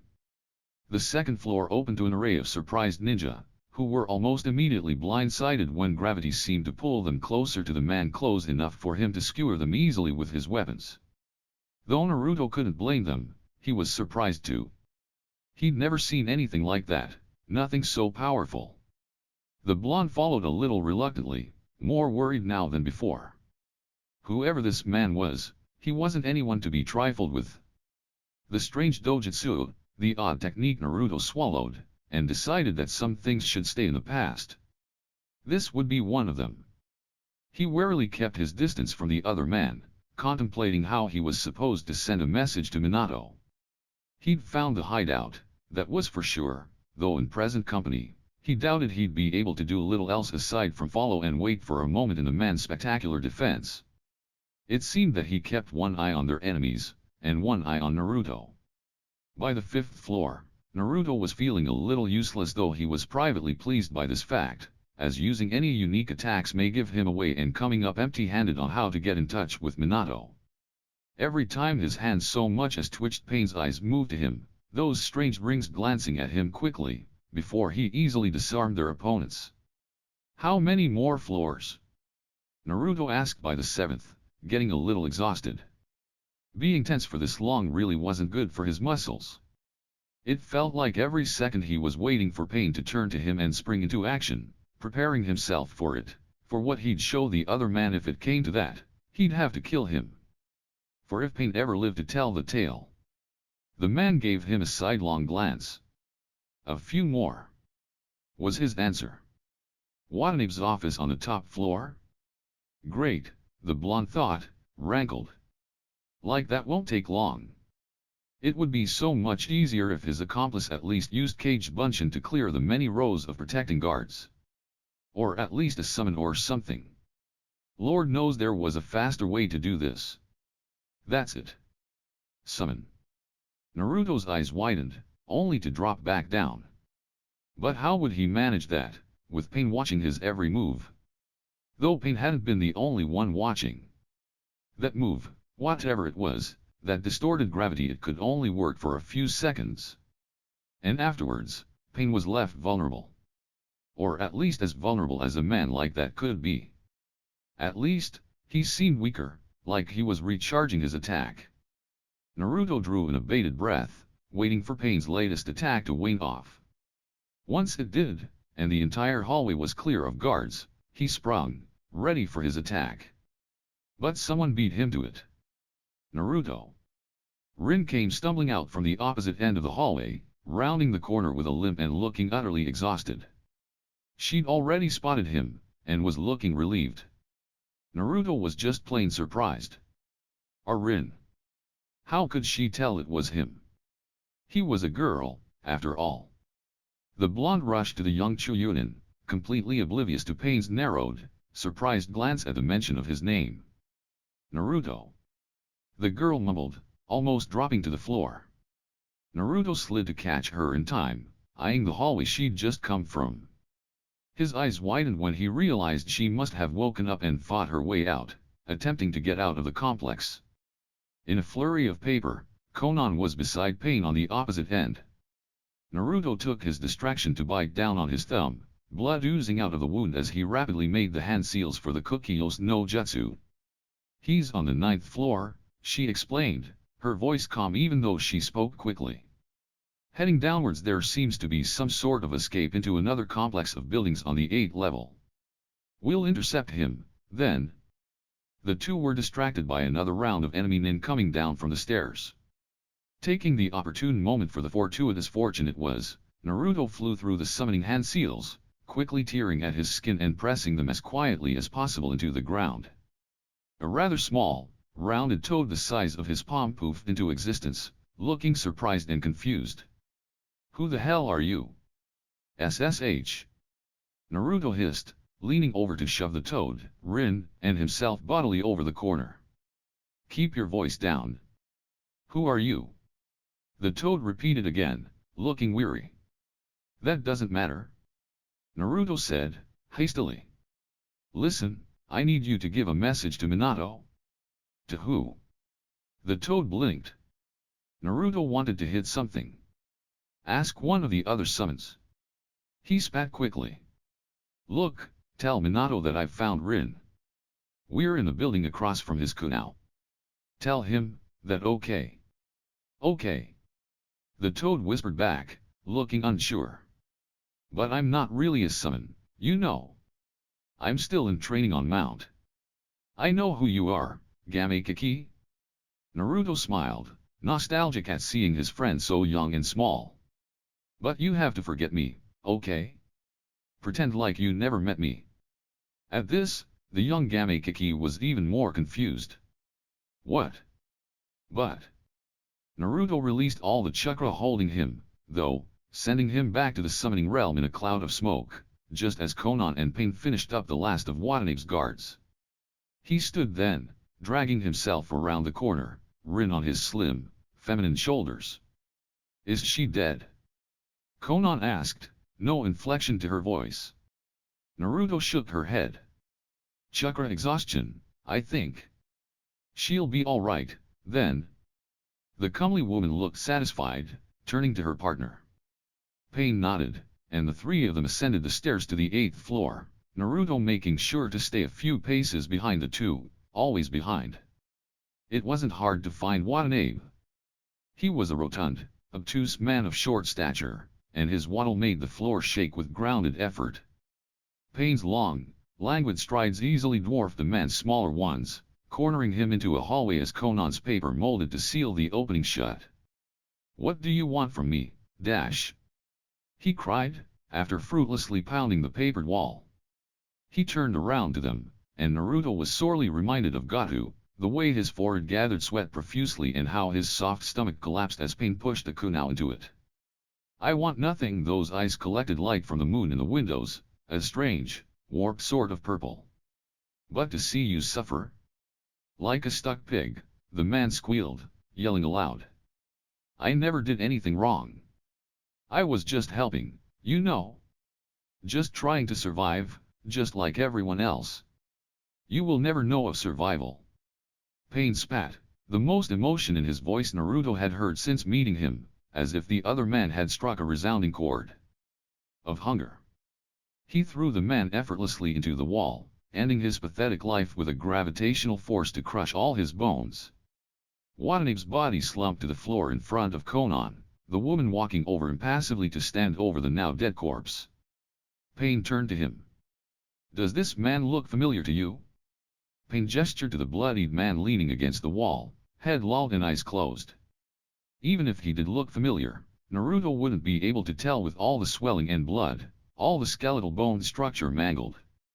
He blinked. Does he? Pain asked again, deceptively calm. Did he? Had he ever been in Konoha? Would he have been, in this timeline? Naruto couldn't think straight, couldn't remember. I don't know, he answered, lamely. Pain sighed. It seems you had no use after all. The man with the strange eyes took one step, pulling his hood off to reveal his face in the full lighting of the wintry moon. He looked younger than Naruto would have imagined, the piercings lining his nose glittered in the pallid lighting, a youthfulness to his full face that Naruto hadn't expected. Before he could use that freaky gravity jutsu on him, too, the entire line of windows shattered, a lightning-fast blonde ninja barreling through them, causing Pain and Konan to retreat in the process. By the time the glass had settled, a mere matter of seconds, the yondaime had Pain pinned with a kunai to his neck, the other man looking surprised to see the blonde. Minato. The yondaime looked up then, tearing his gaze away from Pain to see Naruto and Rin in the bloodied hall. For a moment, Minato didn't seem to recognize him in his sexy no-jutsu form, before his eyes widened and he turned back to Pain. Well played, little girl. Pain surmised dryly, though he didn't look particularly judicious about it. Naruto smirked. You underestimated me? We're at a stalemate, then. Pain supposed, calm in the quiet wrath of the yondaime Hokage holding a kunai to his neck. What shall we do? Fight over who leaves this tower alive? Perhaps you were meant to take Watanabe with you. Have you been deceiving us all along, girl? Or was this your whole purpose, to lure us here to fight your precious yondaime? What's so special about you? Naruto wanted to ask, though knew he couldn't. Minato pensively looked between the two of them. To Naruto, who looked ready, and almost itching for a fight, and to Rin, who was exhausted in the girl Naruto's arms. And back to the mysterious young man in the cloak, who couldn't be any older than him, smiling elusively up at him. Do you have an answer? We'll leave, he decided, ferociously. I'll take my team, you take yours, and we'll pretend like this never happened. Naruto sighed, tension leaving him. Always the peacemaker. Agreed. Pain nodded, the demure tone rivaled only by the smirk on his face. Minato narrowed his eyes at the man, never once breaking eye contact, even as he moved across the room to grab Rin and Naruto. The blonde accidentally caught Pain's eyes, the strange dojutsu spinning in them, calling out to him almost, before the Hiroshin took over him. The journey back to Konoha was quiet, and almost excruciatingly long. Long with both Obito and Kakashi injured, the trek was a long, grueling road that never seemed to end. Naruto could have cursed the musty heat, for the humidity seemed to trap it amongst the enormous trees, laying thick and clinging to his clothes. And quiet, for no one seemed up to talking. Minato kept eyeing him, and Naruto kept looking in the other direction. Rin was too exhausted to do much else aside from plod along sullenly behind them, and Obito too injured to keep blabbing. And Kakashi, well, Kakashi hardly spoke at all, anyway. It wasn't until the very end of their trip, when the air had finally crisped into a ripe coolness and the trees began to look marginally normal, with Konoha closer at every step, that Minato finally voiced what Naruto knew to be on his mind. Naruto. Minato began slowly, carefully watching for any reaction with the other blonde. Do you have toad summons? Naruto paused in his steps. Toads. Minato eyed him. There was a moment in which Naruto said nothing at all, his face covered by lemon-colored hair. Minato waited for his answer with bated breath. Was it possible that Naruto had the same summon as him? But how? Only Jiraiya had the contract. Had Naruto encountered Jiraiya? Was he a student as well? But how was that possible? And then, Naruto laughed. Toads, dash. He repeated, wiping at his eyes. No. I summon frogs. Minato blinked. Eh? And then? But it was an amphibian. Naruto looked at him, amused. Frogs are amphibians too, you know. This was true. The yondaime tried to think back on the summon he'd seen. It looked a lot like a toad, but wait. Didn't frogs look like toads too? It had been green after all, and a little slimy. But weren't toads like that too? What was the difference between them? Dash. His confusion must have shown on his face, for Naruto continued to laugh. Perhaps he'd been wrong after all. Chapter 8, Sign. Minato followed Naruto with a keen eye, unsure if his incisiveness was only having him make hypothetical theories or actual conclusions. He hadn't gotten anything so far. Naruto was different, though that was obvious to any observant shinobi. The blonde Jounin was almost disturbingly intuitive, with a vast, almost omniscient knowledge that he seemed to keep a vigilant watch over. Though, Minato thought that if he just asked, he might get the answers he wanted. Might. Mostly, Naruto only followed Obito around good-naturedly, amused as the boy lead him around to various arcades, bookstores, local shops, and of course, the ramen stand. Naruto seemed to get along well with his team, even Kakashi to an extent, though the two of them seemed cordial at best. Minato didn't really mind, after all, it was good for his team to socialize, though that didn't stop him from carefully keeping an eye on the other blonde. For the Jounin was certainly stronger than he let on. Minato was certainly struggling to understand the blonde, though what he didn't now, was that the blonde was struggling to understand himself. He inherently was aware that a large part of who he was came from his parents. Genetics, and all. Minato was obviously his physical correlation, as the two of them could pass for twins if they wanted to. And Kushina, well, Kushina was the reason why a lot of people weren't too surprised he was such a stubborn, mulishly immature kid when he was younger.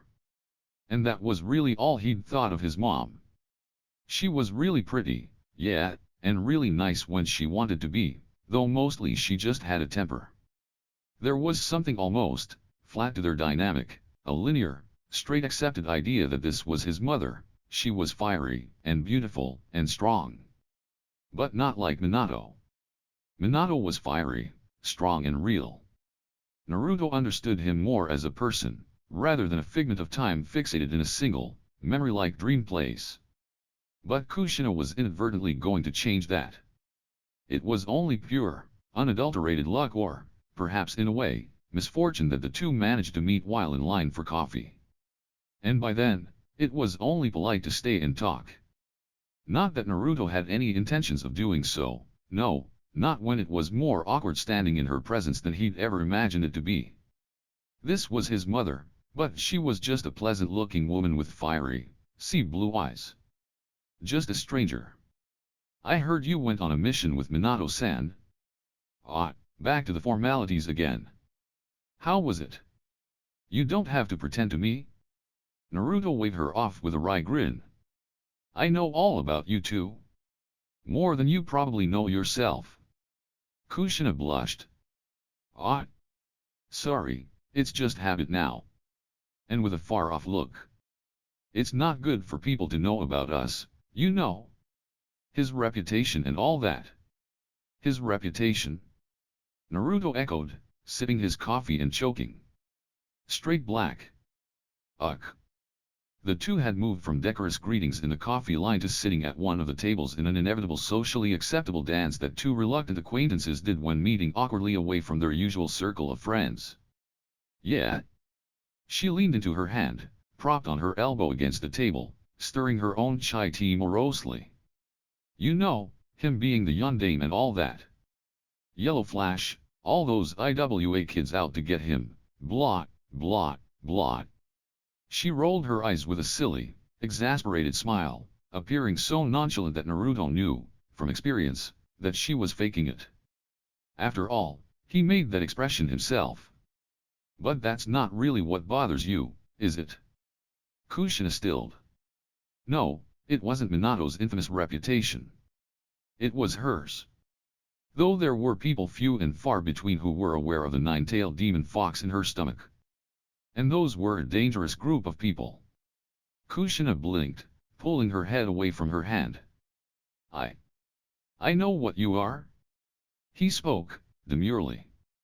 At this, she violently moved away, jogging her elbow from the table and clutching one hand to the armrest of the chair. The wall of vague, courteous amiability shattered completely. What are you? He smiled, yieldingly. I am one too. Naruto wondered how time could allow this, one nine-tailed demon fox in Kushina, and one in Naruto. How did time allow any of this? He wondered belatedly. How was it even physically possible for him to be sitting here next to Kushina, staring into her water-colored eyes and watching the color drain out of her face? You mean eh? The tension eased from her shoulders. A jinhyuriki? Yes. He nodded, still smiling. There are 9 of them, you know. Of course I know. She bristled, looking annoyed he thought her so dim. What pride? He snickered to himself. Definitely runs in the family. I just didn't think I'd meet any others, I guess. We're not exactly common, you know. More than you'd think. Naruto laughed. After all, every ninja had their own demons. Just not physically sealed to their stomach. Does Minato know about you? Kushina asked hesitantly, probably the most decorous he'd seen of her. Naruto shook his head. No, she looked relieved. Then he added, but I'm going to tell him. She deflated. You should tell him too, you know. Naruto advised seriously. After all, when it came to sealing him it'd be pretty messed up if Minato was completely unaware his wife was a jinhyuriki. I know. She blew at her bangs. Every time I get around to it, something gets in the way. Or I get in the way. Sometimes I wake up and think, today I'll tell him. And then I don't.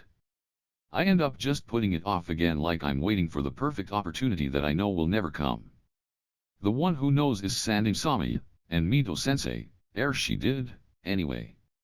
Kushina looked down. Before she died. Naruto nodded, unsure of what to say. He'd never had to deal with one of his closest friends dying, let alone a teacher. Not even Sasuke, who seemed to have drifted so far away from him, was still alive, tangibly. I thought I was alone. She whispered. Well, you're definitely not alone, said Naruto, seriously, before grinning. And anyway, you have Minato. You guys can have a big, happy family, don't you think? She smiled softly. Yeah. And then, with conviction. Yeah. A big family. Like, 12 kids or something. Naruto blanched. That would hurt, wouldn't it? Who cares? Kushina laughed, and for someone so loudly offensive she had a perfect bell-like laugh.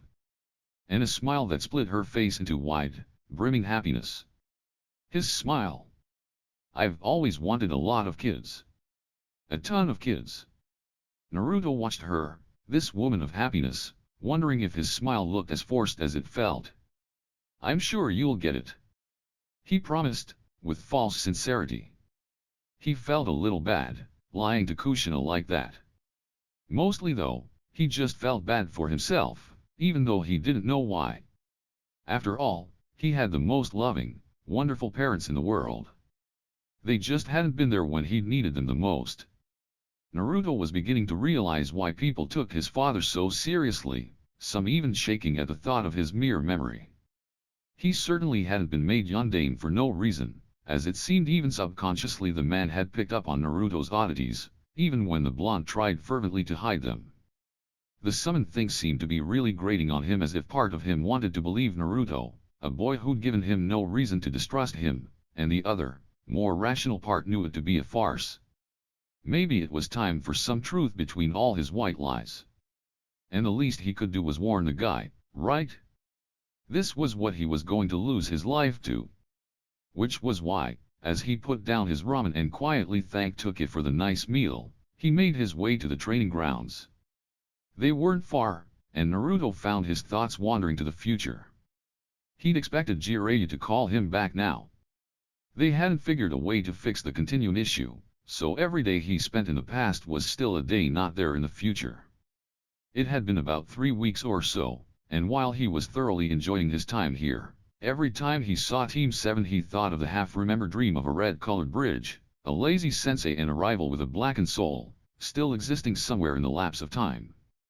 Every time Rin smiled, Sakura did too, somewhere in his memories. He could go back there, if he wanted. One seal and he'd be there, leaning against that red bridge and looking into that watery sky. But it wouldn't be the same. He entered the clearing, full of three-pronged kunai sticking up out of the ground, the trees, and even a few training poles. A yellow blur was racing around them, throwing more and more kunai until the ground was so effectively skewered with them it seemed to be made of spikes. One came Naruto's way, and he caught it deftly. A few seconds later, and Konoha's yellow flash near barreled straight into him, teleporting to the kunai in Naruto's hand and rolling out of the way. Minato blinked up at him, disoriented. Up and at it already, huh? Naruto smiled. Minato rolled his eyes, getting up off the ground and dusting himself off. Seems you are too. Eh? Up and at it, eating ramen already? Minato grinned, pointing to his head. There's a noodle in your hair? Wait. He balked as he pulled it out. And Tuki had just stood there and waved back at him, letting him look like a fool. The guy probably thought it was funny, too. I didn't expect to see you here. Minato exclaimed, still smiling. It fell slowly though, as he realized Naruto wasn't smiling back. No, Naruto was studying him with intense delphinium eyes. As if contemplating his chakra patterns, his strengths, and his weaknesses and his very soul. Minato swallowed. Perhaps he'd passed, because Naruto's eyes trailed back to his own, the sky and the ocean clashing against each other, like infinity to infinity. I want to fight you? Minato felt like the floor had dropped below him. And then?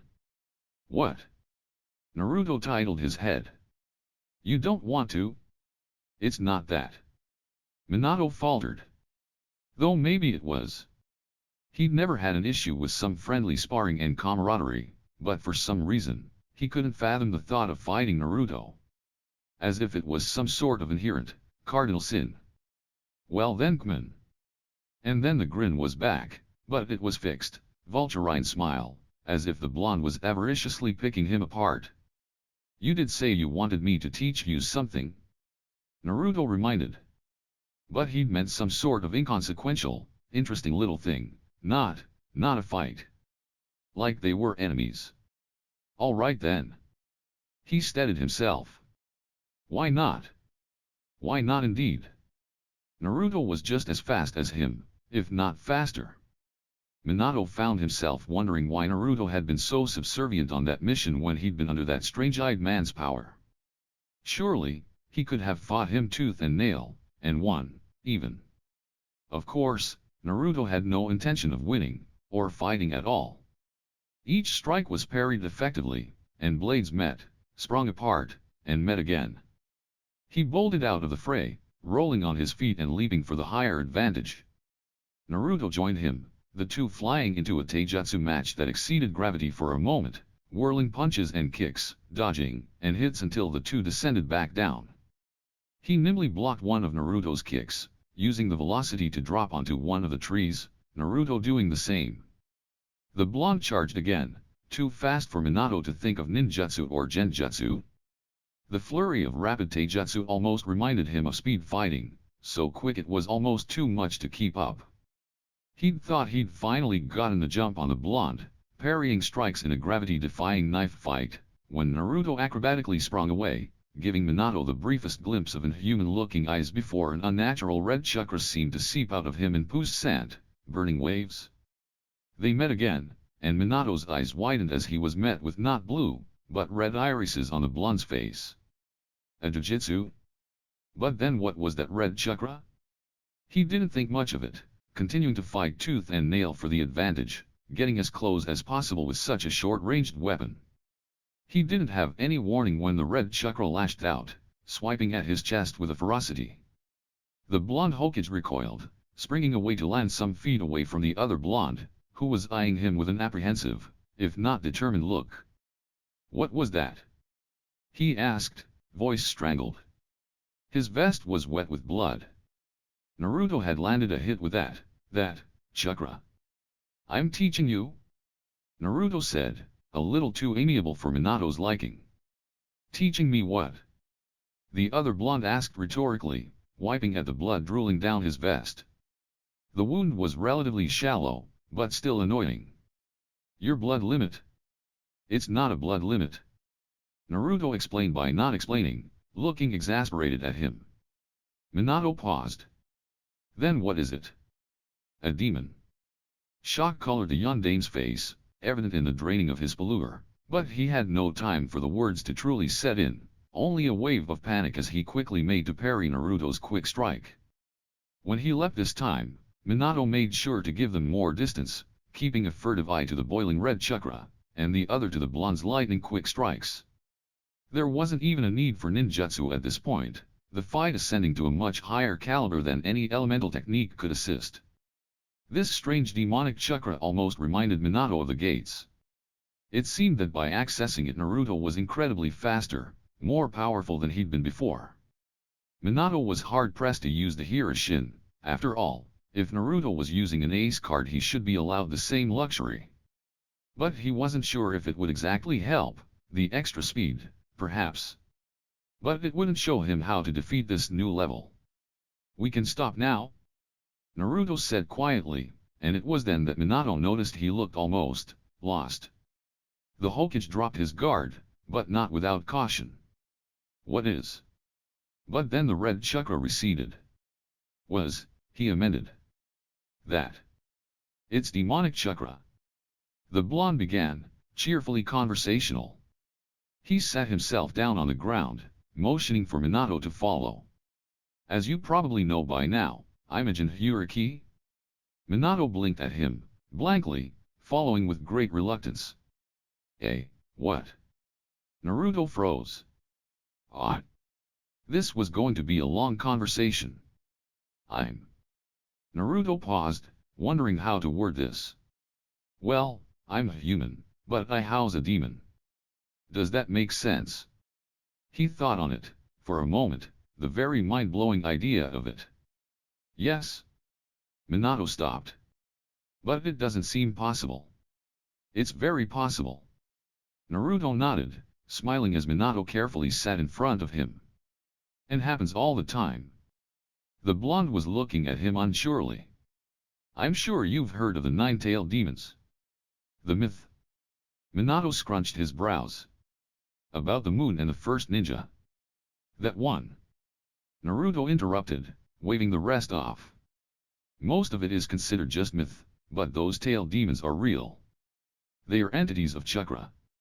It was said that the first Hokage used his Mokuton jutsu to seal these beasts and give them to other nations as peace treaties. That much is true. Ever since then, it's normal for Jinhyuriki to be part of the Kage's family. And at Minato's blank gaze, he shrugged. It's a sign of trust. Wait. The blonde halted. I get that they're real. And that you quite obviously have one. But you're not a sarutobi, are you? No. But you're a Konoha shinobi. So where? But where did I come from? Naruto smiled enigmatically. Minato mouth opened. Oh. So Naruto had been Uzumaki Jinhyuriki? And then his curiosity got the better of him. Which one do you? It doesn't matter. Naruto smiled, cutting him off. Minato hated to see it, that hurting half-smile, as if Naruto thought he couldn't see right through it. And Konoha? Minato tried in vain to keep the nagging curiosity out of his voice. Does Konoha have one too? And again, that evasive smile. I'm sure it does. How vague. But anyway. Naruto got up then, stretching out his back. That was a good match. I hope I taught you something interesting. You did. Minato answered, honestly. And this time, the returning grin was honest and true. And it made Minato all the more pleased to see it. Yeah? Good to know. Naruto chuckled. We should do this every week. I wouldn't mind. Said the yondaime, seriously. Naruto blinked at him, as if surprised that his off-handed comment was being met with such stunning austereness. The blonde trailed off, taken aback. Well, sure then. Why not? Minato smiled. Naruto wasn't his student and he wasn't Naruto's. And somehow, that made it all the better. To think, here was this boy who'd been here this whole time, overflowing with such vast, omnipotent knowledge. How had they not met before that fateful spring morning in Uegakure? Where had Naruto been his whole life? Chapter 9, Broken Youth. This may help to better understand the confusing seals used for time travel.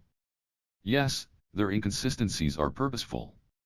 At any rate, so Naruto has one anchor seal to use, which he has placed in a Jounin jacket in Minato's time. It works like a signal, and every time Naruto jumps into the past from the future it draws him to that time like a beacon. That's all it does. The process of jumping from past to future and future to past require a whole other seal. And the sky wrenched apart, leaving nothing in its wake aside from a vertiginous swirl of patterned clouds and a boy laying on a grassy hillside, dandelions tickling his cheeks. He surfaced then, pupils dilating as they opened from what seemed to be a capricious dream, sky stewing, blinding gray. And he felt like he was surfacing after spending years asleep. That reticent, taciturn look to Naruto's face didn't suit him, Sakura thought, but there was little she could do about it. After all, how could she help him when he refused to help himself? Refused to let her help.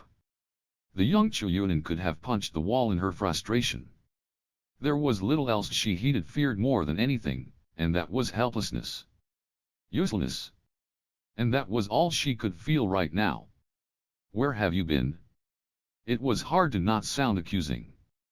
Naruto's turning into the dazzling, bright gold of the sun, turning and walking away from her. Showing up out of the ether 3 weeks later, an unreadable, somber expression to his face that she didn't appreciate. Naruto was her rock, an unmovable, indomitable cornerstone which assured her of complacency, assured her that Naruto was Naruto, and that no matter how far he went or how long he left, he would come back. And he had come back. But not in the sense of the word. As if part of him had wandered off, wandered into the distance where she couldn't follow, somewhere unreachable, and left a disoriented, metaphysical man in its wake. This was Naruto. Sort of.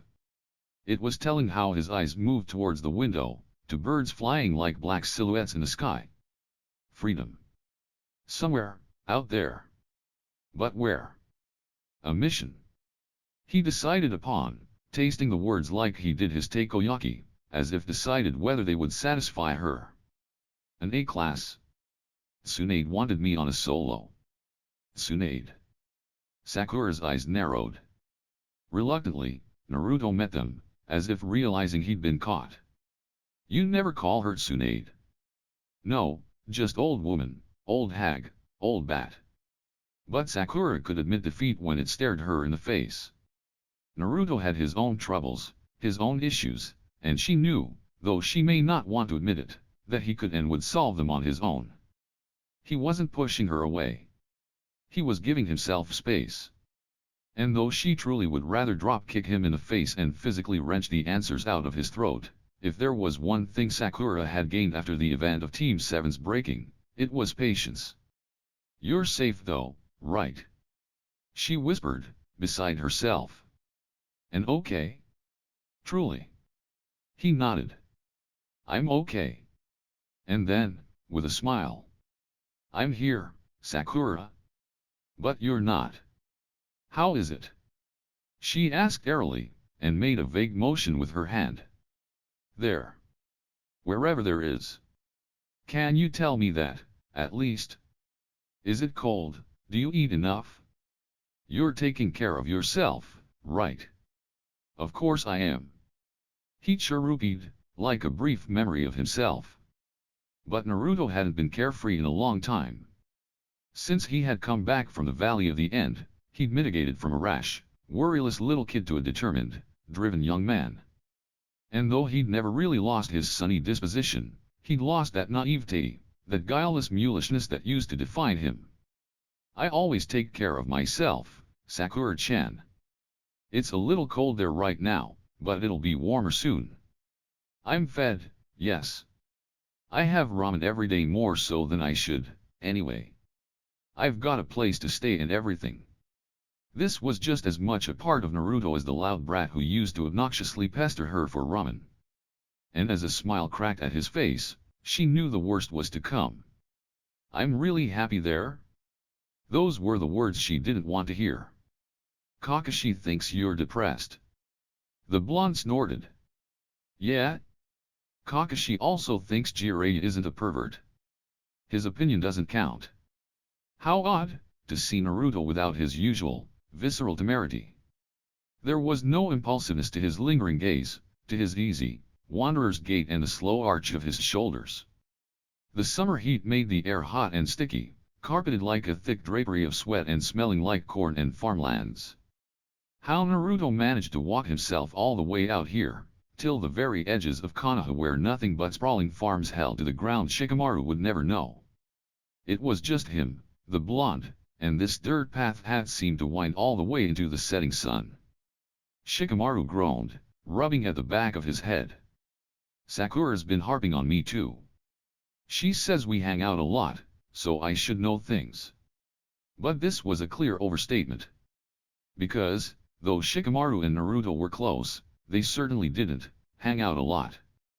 That was to say, if Naruto hung out with anyone. The blonde had been mysteriously absent as of late, something which Shikamaru had keenly taken notice of. The blue of his eyes slid to the lazy jounin beside him. And I told her it was too troublesome. Naruto snickered, shaking his head. Everything's too troublesome for you, isn't it? Well, a lot of things. Shikamaru shrugged, plodding beside the blonde sullenly. You, for one. Naruto smiled, a wrangled, warped mirror of its younger version. I feel like I've been doing that a lot to people lately. Being troublesome. Naruto nodded. Don't take it personally, said Shikamaru wryly. Pretty much everyone's troublesome. The blonde snickered. I won't then. Shikamaru let the conversation die down, wondering if it was really worth it to take the effort to pry into Naruto's secrets. They were his own, undoubtedly, and Shikamaru really didn't have a need, or any sort of burning curiosity to pick the blonde apart. He'd always been a bit of a study in progress, and Shikamaru had learned to just let him unfurl as he would without prior prediction. The brunette sighed, before taking a breath. Naruto. He began slowly.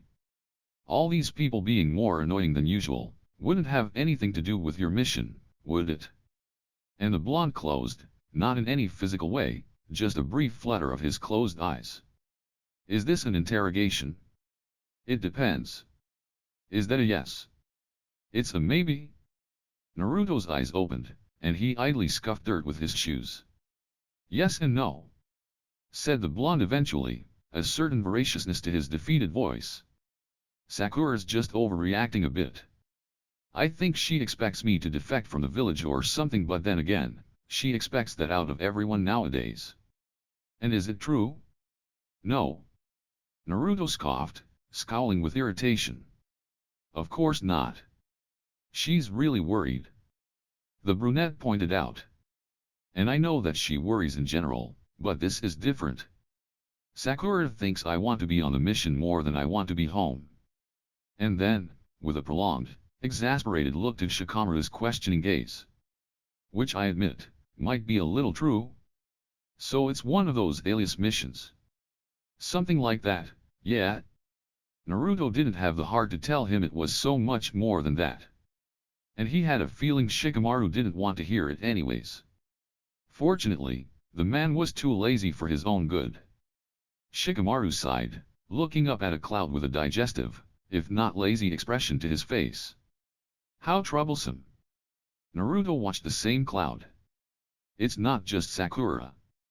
Shikamaru revealed, blowing out a breath and giving a pointed look to Naruto. It's Kakashi, Hokage-sama, that dumb moron Kaiba, somehow even between laps Lee has managed to notice. Naruto blanched. To think, all he had to do to get some attention around here was disappear for a few weeks. Talking makes you feel better? Shikamaru advised lightly. Hell no. And Naruto shot him down in flames. The lazy Nara looked like he was going to attempt round 2, but luckily for Naruto the two were interrupted as a Chuunin whirled into existence from a cloud of smoke. He stepped out of the dissipating clouds, scroll held out in his hands. Uzumaki. For a moment, Naruto looked around for Kushina, before realizing that the Chuunin was here for him. For me. Naruto said by way of greeting. The man probably a new Chuunin, as Naruto didn't recognize him, though his face looked vaguely familiar, as if the blonde had seen him some years below him at the academy. Nodded, giving the scroll to Naruto. It's from Hokage-sama. She wants. But Naruto didn't wait for his explanation. It was easier to just see the hag in person. Tsunade was halfway into her third stack of paperwork, and was feeling rather good about it. Of course, she was failing to remember the large towering stacks around her desk, but at this point, it didn't seem like she ever cared to remember them.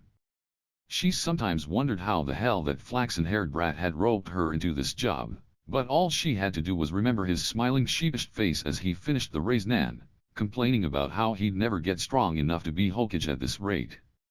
All she had to do was remember his laugh. There was a slight remnant to that exact face in the man in front of her, a little around the rounded, scarred cheeks. Most of it had been swallowed wholly by the shadow of Minato though, who lingered over every inch of the tanned blonde like a venerable cloak. Naruto. She greeted, pleasantly enough. Naruto smiled back. Hey, Oba-chan. God. How are you? What's the scroll for? Tsunade shrugged. Formalities. Half of her had expected that Chuunin to come back a few hours later, apologetically explaining that he hadn't been able to find the blonde anywhere. She hadn't wanted to send a hawk in fear of the same, only in a shorter period of time. And then, Jiraiya's informed me of your mission. It's not much of a mission. Naruto shrugged.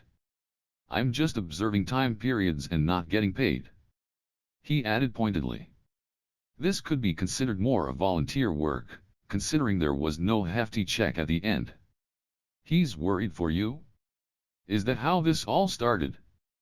Naruto rolled his eyes, exasperated. Typical. There was nothing faster than a Konoha grapevine. He didn't say as much, but I figured. She smirked, dryly. He's been unusually prudish lately. I haven't had any complaints from the local public baths. That is unusual. Naruto snorted, though wasn't nearly as surprised as he made it out to be. He could still recall Jiraiya's face, a somber mixture of resigned besetment and solicitude. I can call him, if you want. She began unsurely, eyes watching Naruto. If it helps, I can. No. Said the blonde, more hurriedly than he'd meant to. That's not necessary. Tsunade raised a brow at such an illicit reaction. For a moment there, though she may have just imagined it, she was sure there had been a brief flicker of fear rising in the blonde's eyes. Did that idiot do something again? Or she eyed him carefully, appraising him with a narrowed gaze. Was it guilt festering beneath the surface? She debated calling him out on it, before leaning back in her chair with a heaved sigh. If you say so. Naruto nodded, letting out a breath he hadn't realized he'd been holding. He's leaving us, Shikamaru. The Nara wondered how Sakura found him, then recalled that this was his usual haunt, and generally everyone came round at least once to talk to him. And by everyone he meant that loud-mouthed Kaiba, appraising the voluptuous women, or what he assumed were because Kaiba wasn't exactly the best judge in females as they passed. Occasionally Chuji, who nursed his chips more than his beer. Ino sometimes as well, though that was really just to use him as a ploy to pick up other guys. Even Lee, once or twice, unsurprisingly ordering his soda before chatting up the lazy Jounin the entire night. That was a nightmare. So he wasn't entirely surprised that Sakura knew where he was, as she was ultimately the smartest of their bunch. Well, would have been, if not for him. But usually he didn't count, as mostly he did little else aside from sleep. He's not leaving. Shikamaru sighed, already knowing who she was referring to. It seemed to be the same person everyone was referring to. Naruto always did know how to stir up the Konoha gossip into a wild, brewing rage. Sakura looked like she thought the exact opposite. He's not that dumb. Though invariably, Naruto did have his rather dim moments. Do you think he'd actually betray the village? Of course not. Snapped Sakura, looking offended. And then, deflating, sorry. I've just been on edge lately. Alright. He shrugged. For a moment, Shikamaru hoped she may just leave it at that. But Shikamaru. She began again, unsteadily, crushing his dreams. You saw him, he's not happy here? Shikamaru finished for her, resigning himself to another night of silent, insightful contemplation ruined. I know. She looked down, sullenly. What are we supposed to do? And then, what am I supposed to do? This isn't something you can just fix yourself, Sakura. Quite the opposite, actually. Obviously, it's Naruto's issue. If he decides to involve us, well, that's ultimately his decision as well. All we can do is stand by him and hope he resolves it himself. And if he doesn't? She refuted, voice rising. I mean, not that I don't trust him because I do, implicitly, but Naruto has a tendency to put the world on his shoulders. He always has to be the hero, and I know it's getting him into trouble now, but he just refuses to see it like that, refuses for anyone to help him. And don't you think you're meddling a bit? Shikamaru pointed out, quite used to meddlesome women, as they dominated his life. I know.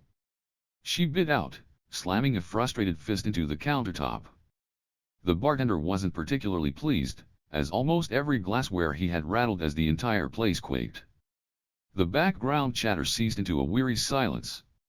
Sakura looked around, a little guiltily. I know. She repeated, quietly. Oh no, she wasn't going to cry, was she? You're worried, I get it. Shikamaru blew a raspberry. You don't have to be. But what happens? She looked away. What happens if he doesn't want to stay here anymore? Logically, he's going to renounce his title as a Konoha shinobi so he doesn't get marked as a missing, and probably resign all his duties and go back to wherever he's going. Though Shikamaru figured this was precisely what she didn't want to hear. And you're not concerned? Her voice was rising in pitch again. That he'll do that? That he'll leave? Yes, I'm concerned. Shikamaru rolled his eyes, wondering why all women were so needy. So needy and needing to be assured all the time. Maybe not all women though, he amended. After all, Tamari would probably rather take a kunao to the foot than start whining. We're all concerned. Then don't tell me you haven't thought about it. Come up with ideas. She sat herself down on the stool. Do you have any idea where he's going? Any at all? Shikamaru gave pause. Of course he did. At some point in his life, he'd probably thought on everything. And recently, he'd also thought on Naruto, too. That knuckle-headed ninja, always getting himself into some sort of trouble. It seemed to rise with stunning perniciousness as he grew. I have a few. He admitted, though from his sour face it looked like he'd rather not share. After all, they didn't even make much sense, even in his own head. After all, Naruto would know better than to mess with something as all-encompassing as time, right? Sasuke grunted, watching the small fly that buzzed around one of the dimly lit lamps. Kabuto pushed up his glasses with one hand, leaning casually against the rock wall. Him and Sasuke, although he wasn't Orochimaru's subordinate for no reason, he knew that members of Team Hebai were outside the door, were inside a smaller mission room, with a large stretch table and some lamps. It was supposed to set the mood for something like an interrogation, but Sasuke was much too old to be fearing dreary caverns and craggy rocks. That's why said Uchiha leaned back casually in his chair, frowning into the darkness as he did so. Just a theory, of course. Kabuto smiled, leering. But it seems your Uzumaki friend is growing, very powerful. If anything, The scowl deepened. What the hell do you want with me then? There's no evidence of this, of course. We need you to watch Uzumaki closely. We don't know what exactly he's doing or how he's doing it. All we know is that he's extremely powerful and these chakra surges were caused by him. Can you do this? The man pushed up his glasses, eyes twinkling. A cold ferocity rose in those dark eyes at the implication. Of course. Smirking, Kabuto watched Suzuki leave the room. Orochimaru was right, it was so easy to use the Uchiha's pride against him. The boy was an easily manipulated fool. X. Minato frowned as he looked at the notes once again. As the Hokage to be, and counting down the weeks until such, he had easy access to the sections in the library that no one else could, but more importantly, he had access to the Great Hokage Library, filled with techniques no one could possibly even dream of. He was certain that after rummaging through it much to the Sandame's chagrin, the old man kept saying that he needed to be more careful with these books. He found the books he was looking for. Sadly, they were a bit vague on the topics he truly wanted more detail on. When he asked the Sandame in person, hoping that the venerable, wise old man may hold more answers than any fortuitous, obscure text could, he was met with a literal brick wall. The Sandame only mysteriously told him that he may need to look closer than he thought, which only confused the Yondaine to be even further. Was he talking of Naruto, then? That was, assuming that the Sandame was aware of Naruto's status as a Jinhyuriki, something even Minato hadn't found out about until recently. Jinhyuriki. He tasted the word, like such an ancient, worn word that it almost sounded foreign. He'd heard it before, somewhere. Perhaps in some ambiguous myth lore he'd been told long ago, a circuitous reference he could no longer recall. There was a lot to Naruto he didn't know. And if there was a general rule of thumb to Minato, it was that he didn't like not knowing things. Predictability made him at ease and Naruto seemed to be the exact opposite of that. Minato could admit to himself that he almost thought of the boy as his son, even though now he realized he knew virtually nothing about him. And his thoughts brought him, indirectly, once more to the blonde in question. Minato sighed. He could just never get away from the kid. Naruto had disappeared again. Obito was relentlessly pacing their meeting place, a red bridge near one of the training fields, but Naruto hadn't shown up in about a week. In fact, there were times when the boy just seemed to disappear off the face of the earth. Rin had tried to use this new tracking jutsu she learned, to trace Naruto's chakra trail to wherever he was. This was still when the two technically, Kakashi was kind of out of it, had thought he was hiding from them and this was some sort of game. So they traced the trail, Minato following their lead amusingly. But, suddenly the trail stopped. Just stopped. There was nothing in its wake but a little bit of charred grass and an ink brush. The three actually were puzzled, wondering if they had followed the wrong trail or something like that. Eventually, they had come to the conclusion that it was a clue that Naruto left for them. At this point, which was about the third day after Naruto's disappearance, Obito and Rin were both stumped on what these clues could mean. The charred grass had to mean fire or something, but what was with the ink brush? There was nothing to connect their evidence, and the two were ready to give up. By the fourth day, Obito had found another one of the clues. A piece of burnt paper, not too far away from the end of the trail and tapered to a bush. They figured the wind had carried it away. But by the fifth day the two of them had sight and went back to their lame deer rank missions. But Minato knew something different. The charred paper and grass meant that the paper and grass were together, and the ink brush was probably from painting the paper. For what, he didn't know. Maybe Naruto was trying calligraphy and got angry, and ended up burning the thing, as ludicrous as the whole idea sounded. Then again, it was entirely possible that he and his team were making such a serious event out of what could be only a trivial matter. It certainly wouldn't be the first time, considering Obito. Sensei. Sensei. He shook his head out of his musings, as Rin ran up to him. What's up, Rin-chan? The young brunette skidded to a halt in front of him, bangs flying out of her face as she beamed up at him. Naruto-kun's back. He blinked. eyes widening. So Naruto was finally back, huh? Rin took his hand and dragged him down the stairs, and as they burst out of the Hokage Tower she took off in the direction of downtown, and as they progressed further into the crowd, Minato realized they were going to Ichiraku Ramen. Of course, he smiled ruefully, Naruto would return and eat ramen. They were so alike sometimes it scared him. True to his thinking, Obito and Naruto were currently slurping down their second ramen bowl at an alarming rate. He chuckled slightly. "Where's Kakashi-kun?" "Sick." Obito answered breezily, between a large noodle. Rin nodded from beside him. "He got caught with a bad cold yesterday, I guess his mask isn't really useful."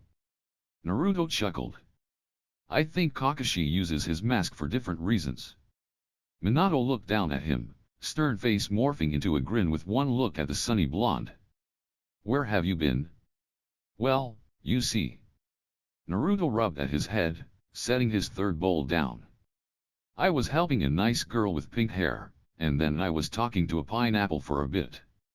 "What a liar!" Rin crowed, throwing a chopstick at his head. Naruto ducked. "No consideration at all." He snorted, chortling. "Why would I, when you're clearly making this all up?" Rin puffed, looking annoyed. "You're a terrible liar, Naruto." And the blonde smiled enigmatically. "But I'm not lying." The girl rolled her eyes before laughing. She swiped more chopsticks and began to fling them good-naturedly at the blonde, Toki voicing his protests as they ended up stuck into the side of the stall like kunao.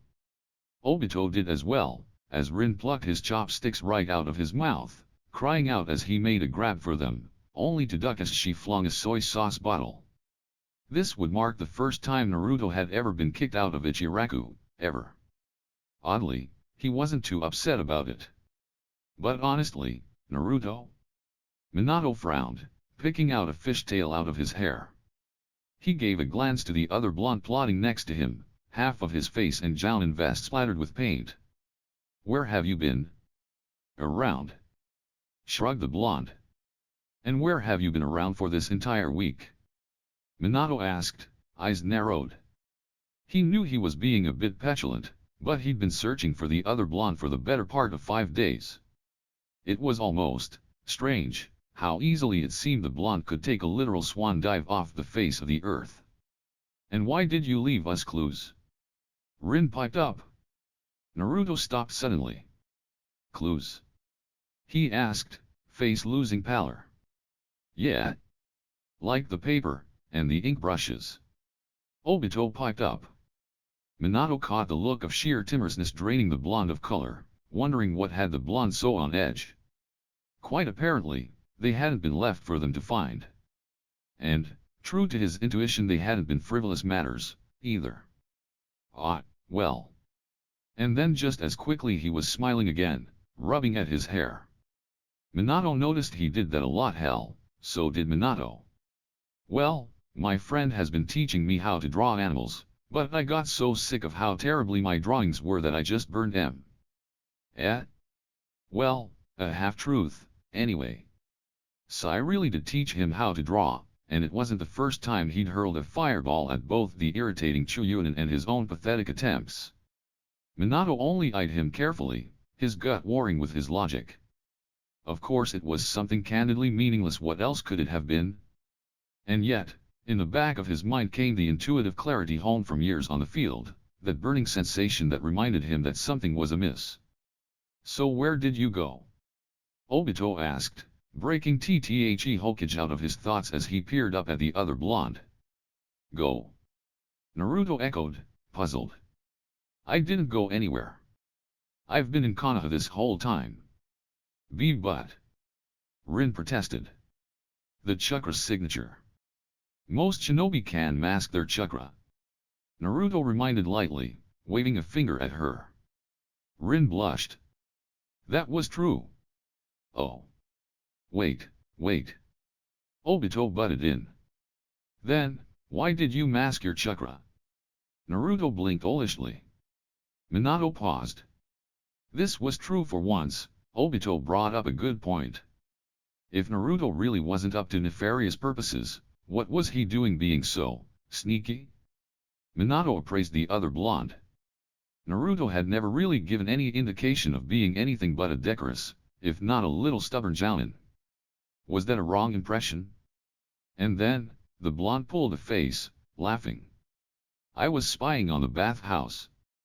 Rin blinked, once, twice. And then, you pervert. She smacked him upside the head, only to have it turn out to be a log. Naruto snickered as he reappeared next to Obito, the boy giving the older jounin some ecstatic back clapping and a few enthusiastic yelps. Minato wondered why everyone around him was so perverted. First Jiraiya, now Naruto, who would be next? Kakashi? Didn't strike you as a pervert, Naruto? He chuckled.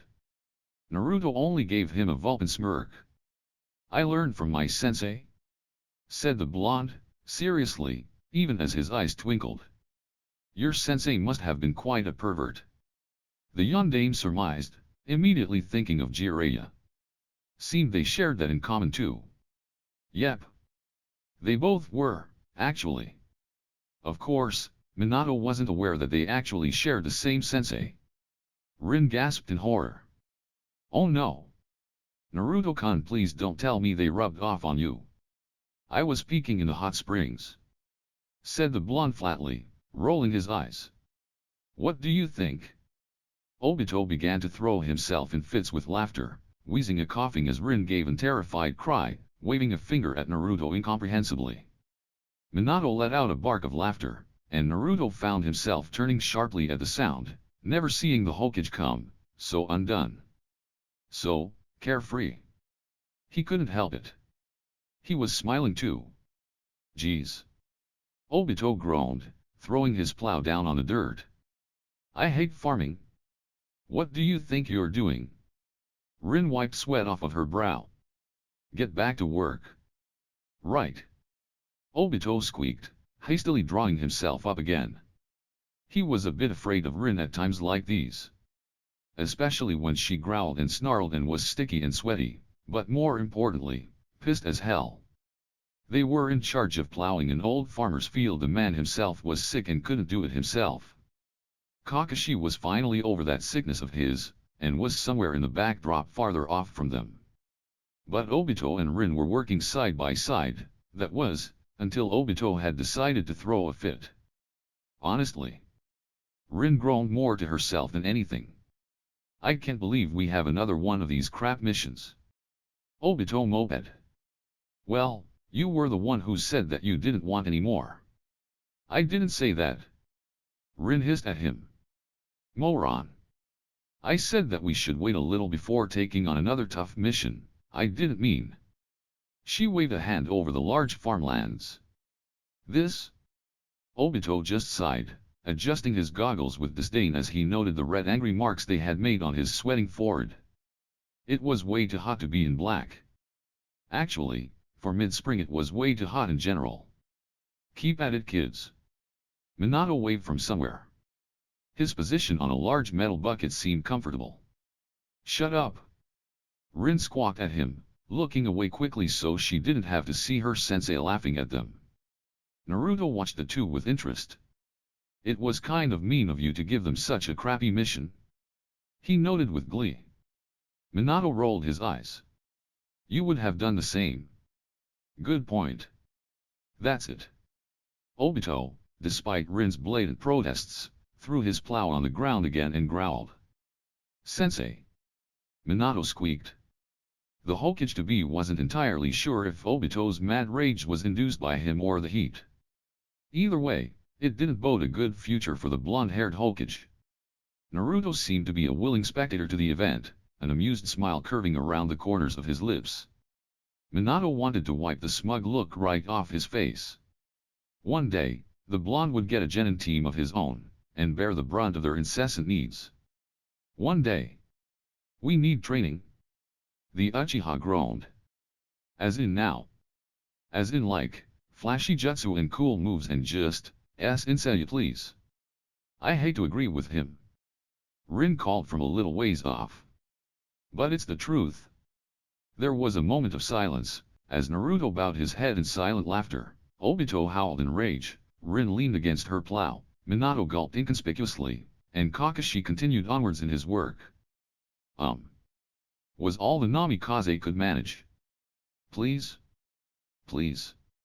It would have worked perfectly, if Minato could actually figure something that he could teach them. Well, water walking? No, already did. Tree walking? Definitely no, that was a while ago. Obito already knew the basics, and he didn't know what else he could teach them besides specialty moves, but even then, it wasn't like he had any moves that his students could learn. Raise Nan? Wasn't that a bit of overkill for a training session? Boy, Obito. The boy looked up as Naruto called him. The blonde, who up until then had seemed perfectly content to lounge in the background, sauntered next to the Uchiha. The blonde grinned. Why don't you show me what you know? For a moment, Obito, uncomprehending, only stared curiously at the older ninja. And then, as he fully understood what Naruto was implying, cheered. Somewhere, between shuffled dirt and dead plants, Rin groaned. Watch out, cause this one's gonna hurt. Naruto grinned widely, acting more like his avid porn-reading sensei than he'd ever publicly admit and enjoying every moment of it. If the Uchiha noticed the blonde's light, jovial mood, he certainly didn't show it. In fact, he seemed a bit too preoccupied with his hand seals, a movement which was coming on slowly, but steadily. He still didn't notice, even as Naruto's grin grew more mischievous as their spar progressed. And further still, as he recklessly charged at Naruto in a stubbornness that may quite possibly be inherent in only Uchiha. And then, his eyes widened.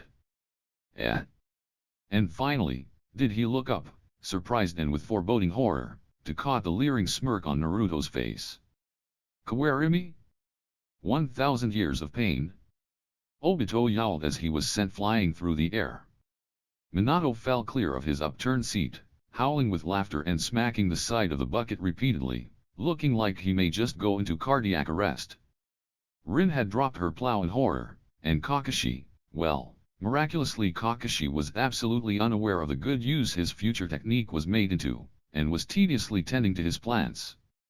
Though perhaps not, as someone made a loud choking noise in the background, and Naruto glanced over to see Kakashi twisting around to stare in incomprehensive wonder as Obito quite literally flew by the seat of his pants. That was totally wicked.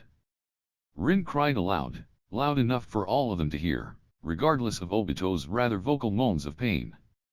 In a typical Naruto fashion, the blonde only rubbed the back of his head, looking mostly humbled by Rin's obvious and quite rightly lionization of him. For a full 3 seconds Rin was completely sure that Naruto was the closest thing to a wise and fair god, as no one had yet to so righteously put Obito into his place as the blonde had easily done this side of the sun, when Obito sprang up with more vigor than usual, flying into his hand-sealing process all over again, behind the unsuspecting blonde. The brunette opened her mouth to warn the blonde, just as Obito opened his. Naruto watch. Kanon, House Enkan no Jutsu? Surely the blonde must have realized they were coming, as the fireballs erupted from Obito's throat and seared the already moistened air around them into a fiery blaze, and he had already turned to watch them approach him turned, and seemed to do little, if anything else. And then, Rin realized that he really wasn't going to do anything else. Naruto, dash. But the blonde only seemed to stare them down, before leaping entirely straight through them, as if they had been nothing but an illusion. Rin gaped, nimbly dodging the incoming fireballs as they crashed into the ground, her and Minato having the arduous task of getting around the attack that Naruto already effortlessly dodged. Well, actually, he hadn't dodged at all, which Rin was still trying to wrap her head around.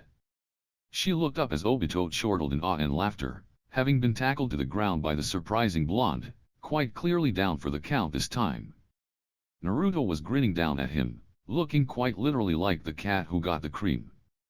After wiping away most of the flyaway and burnt hair from the impromptu workout she just got, Rin galloped over to them, beaming. How did you do that?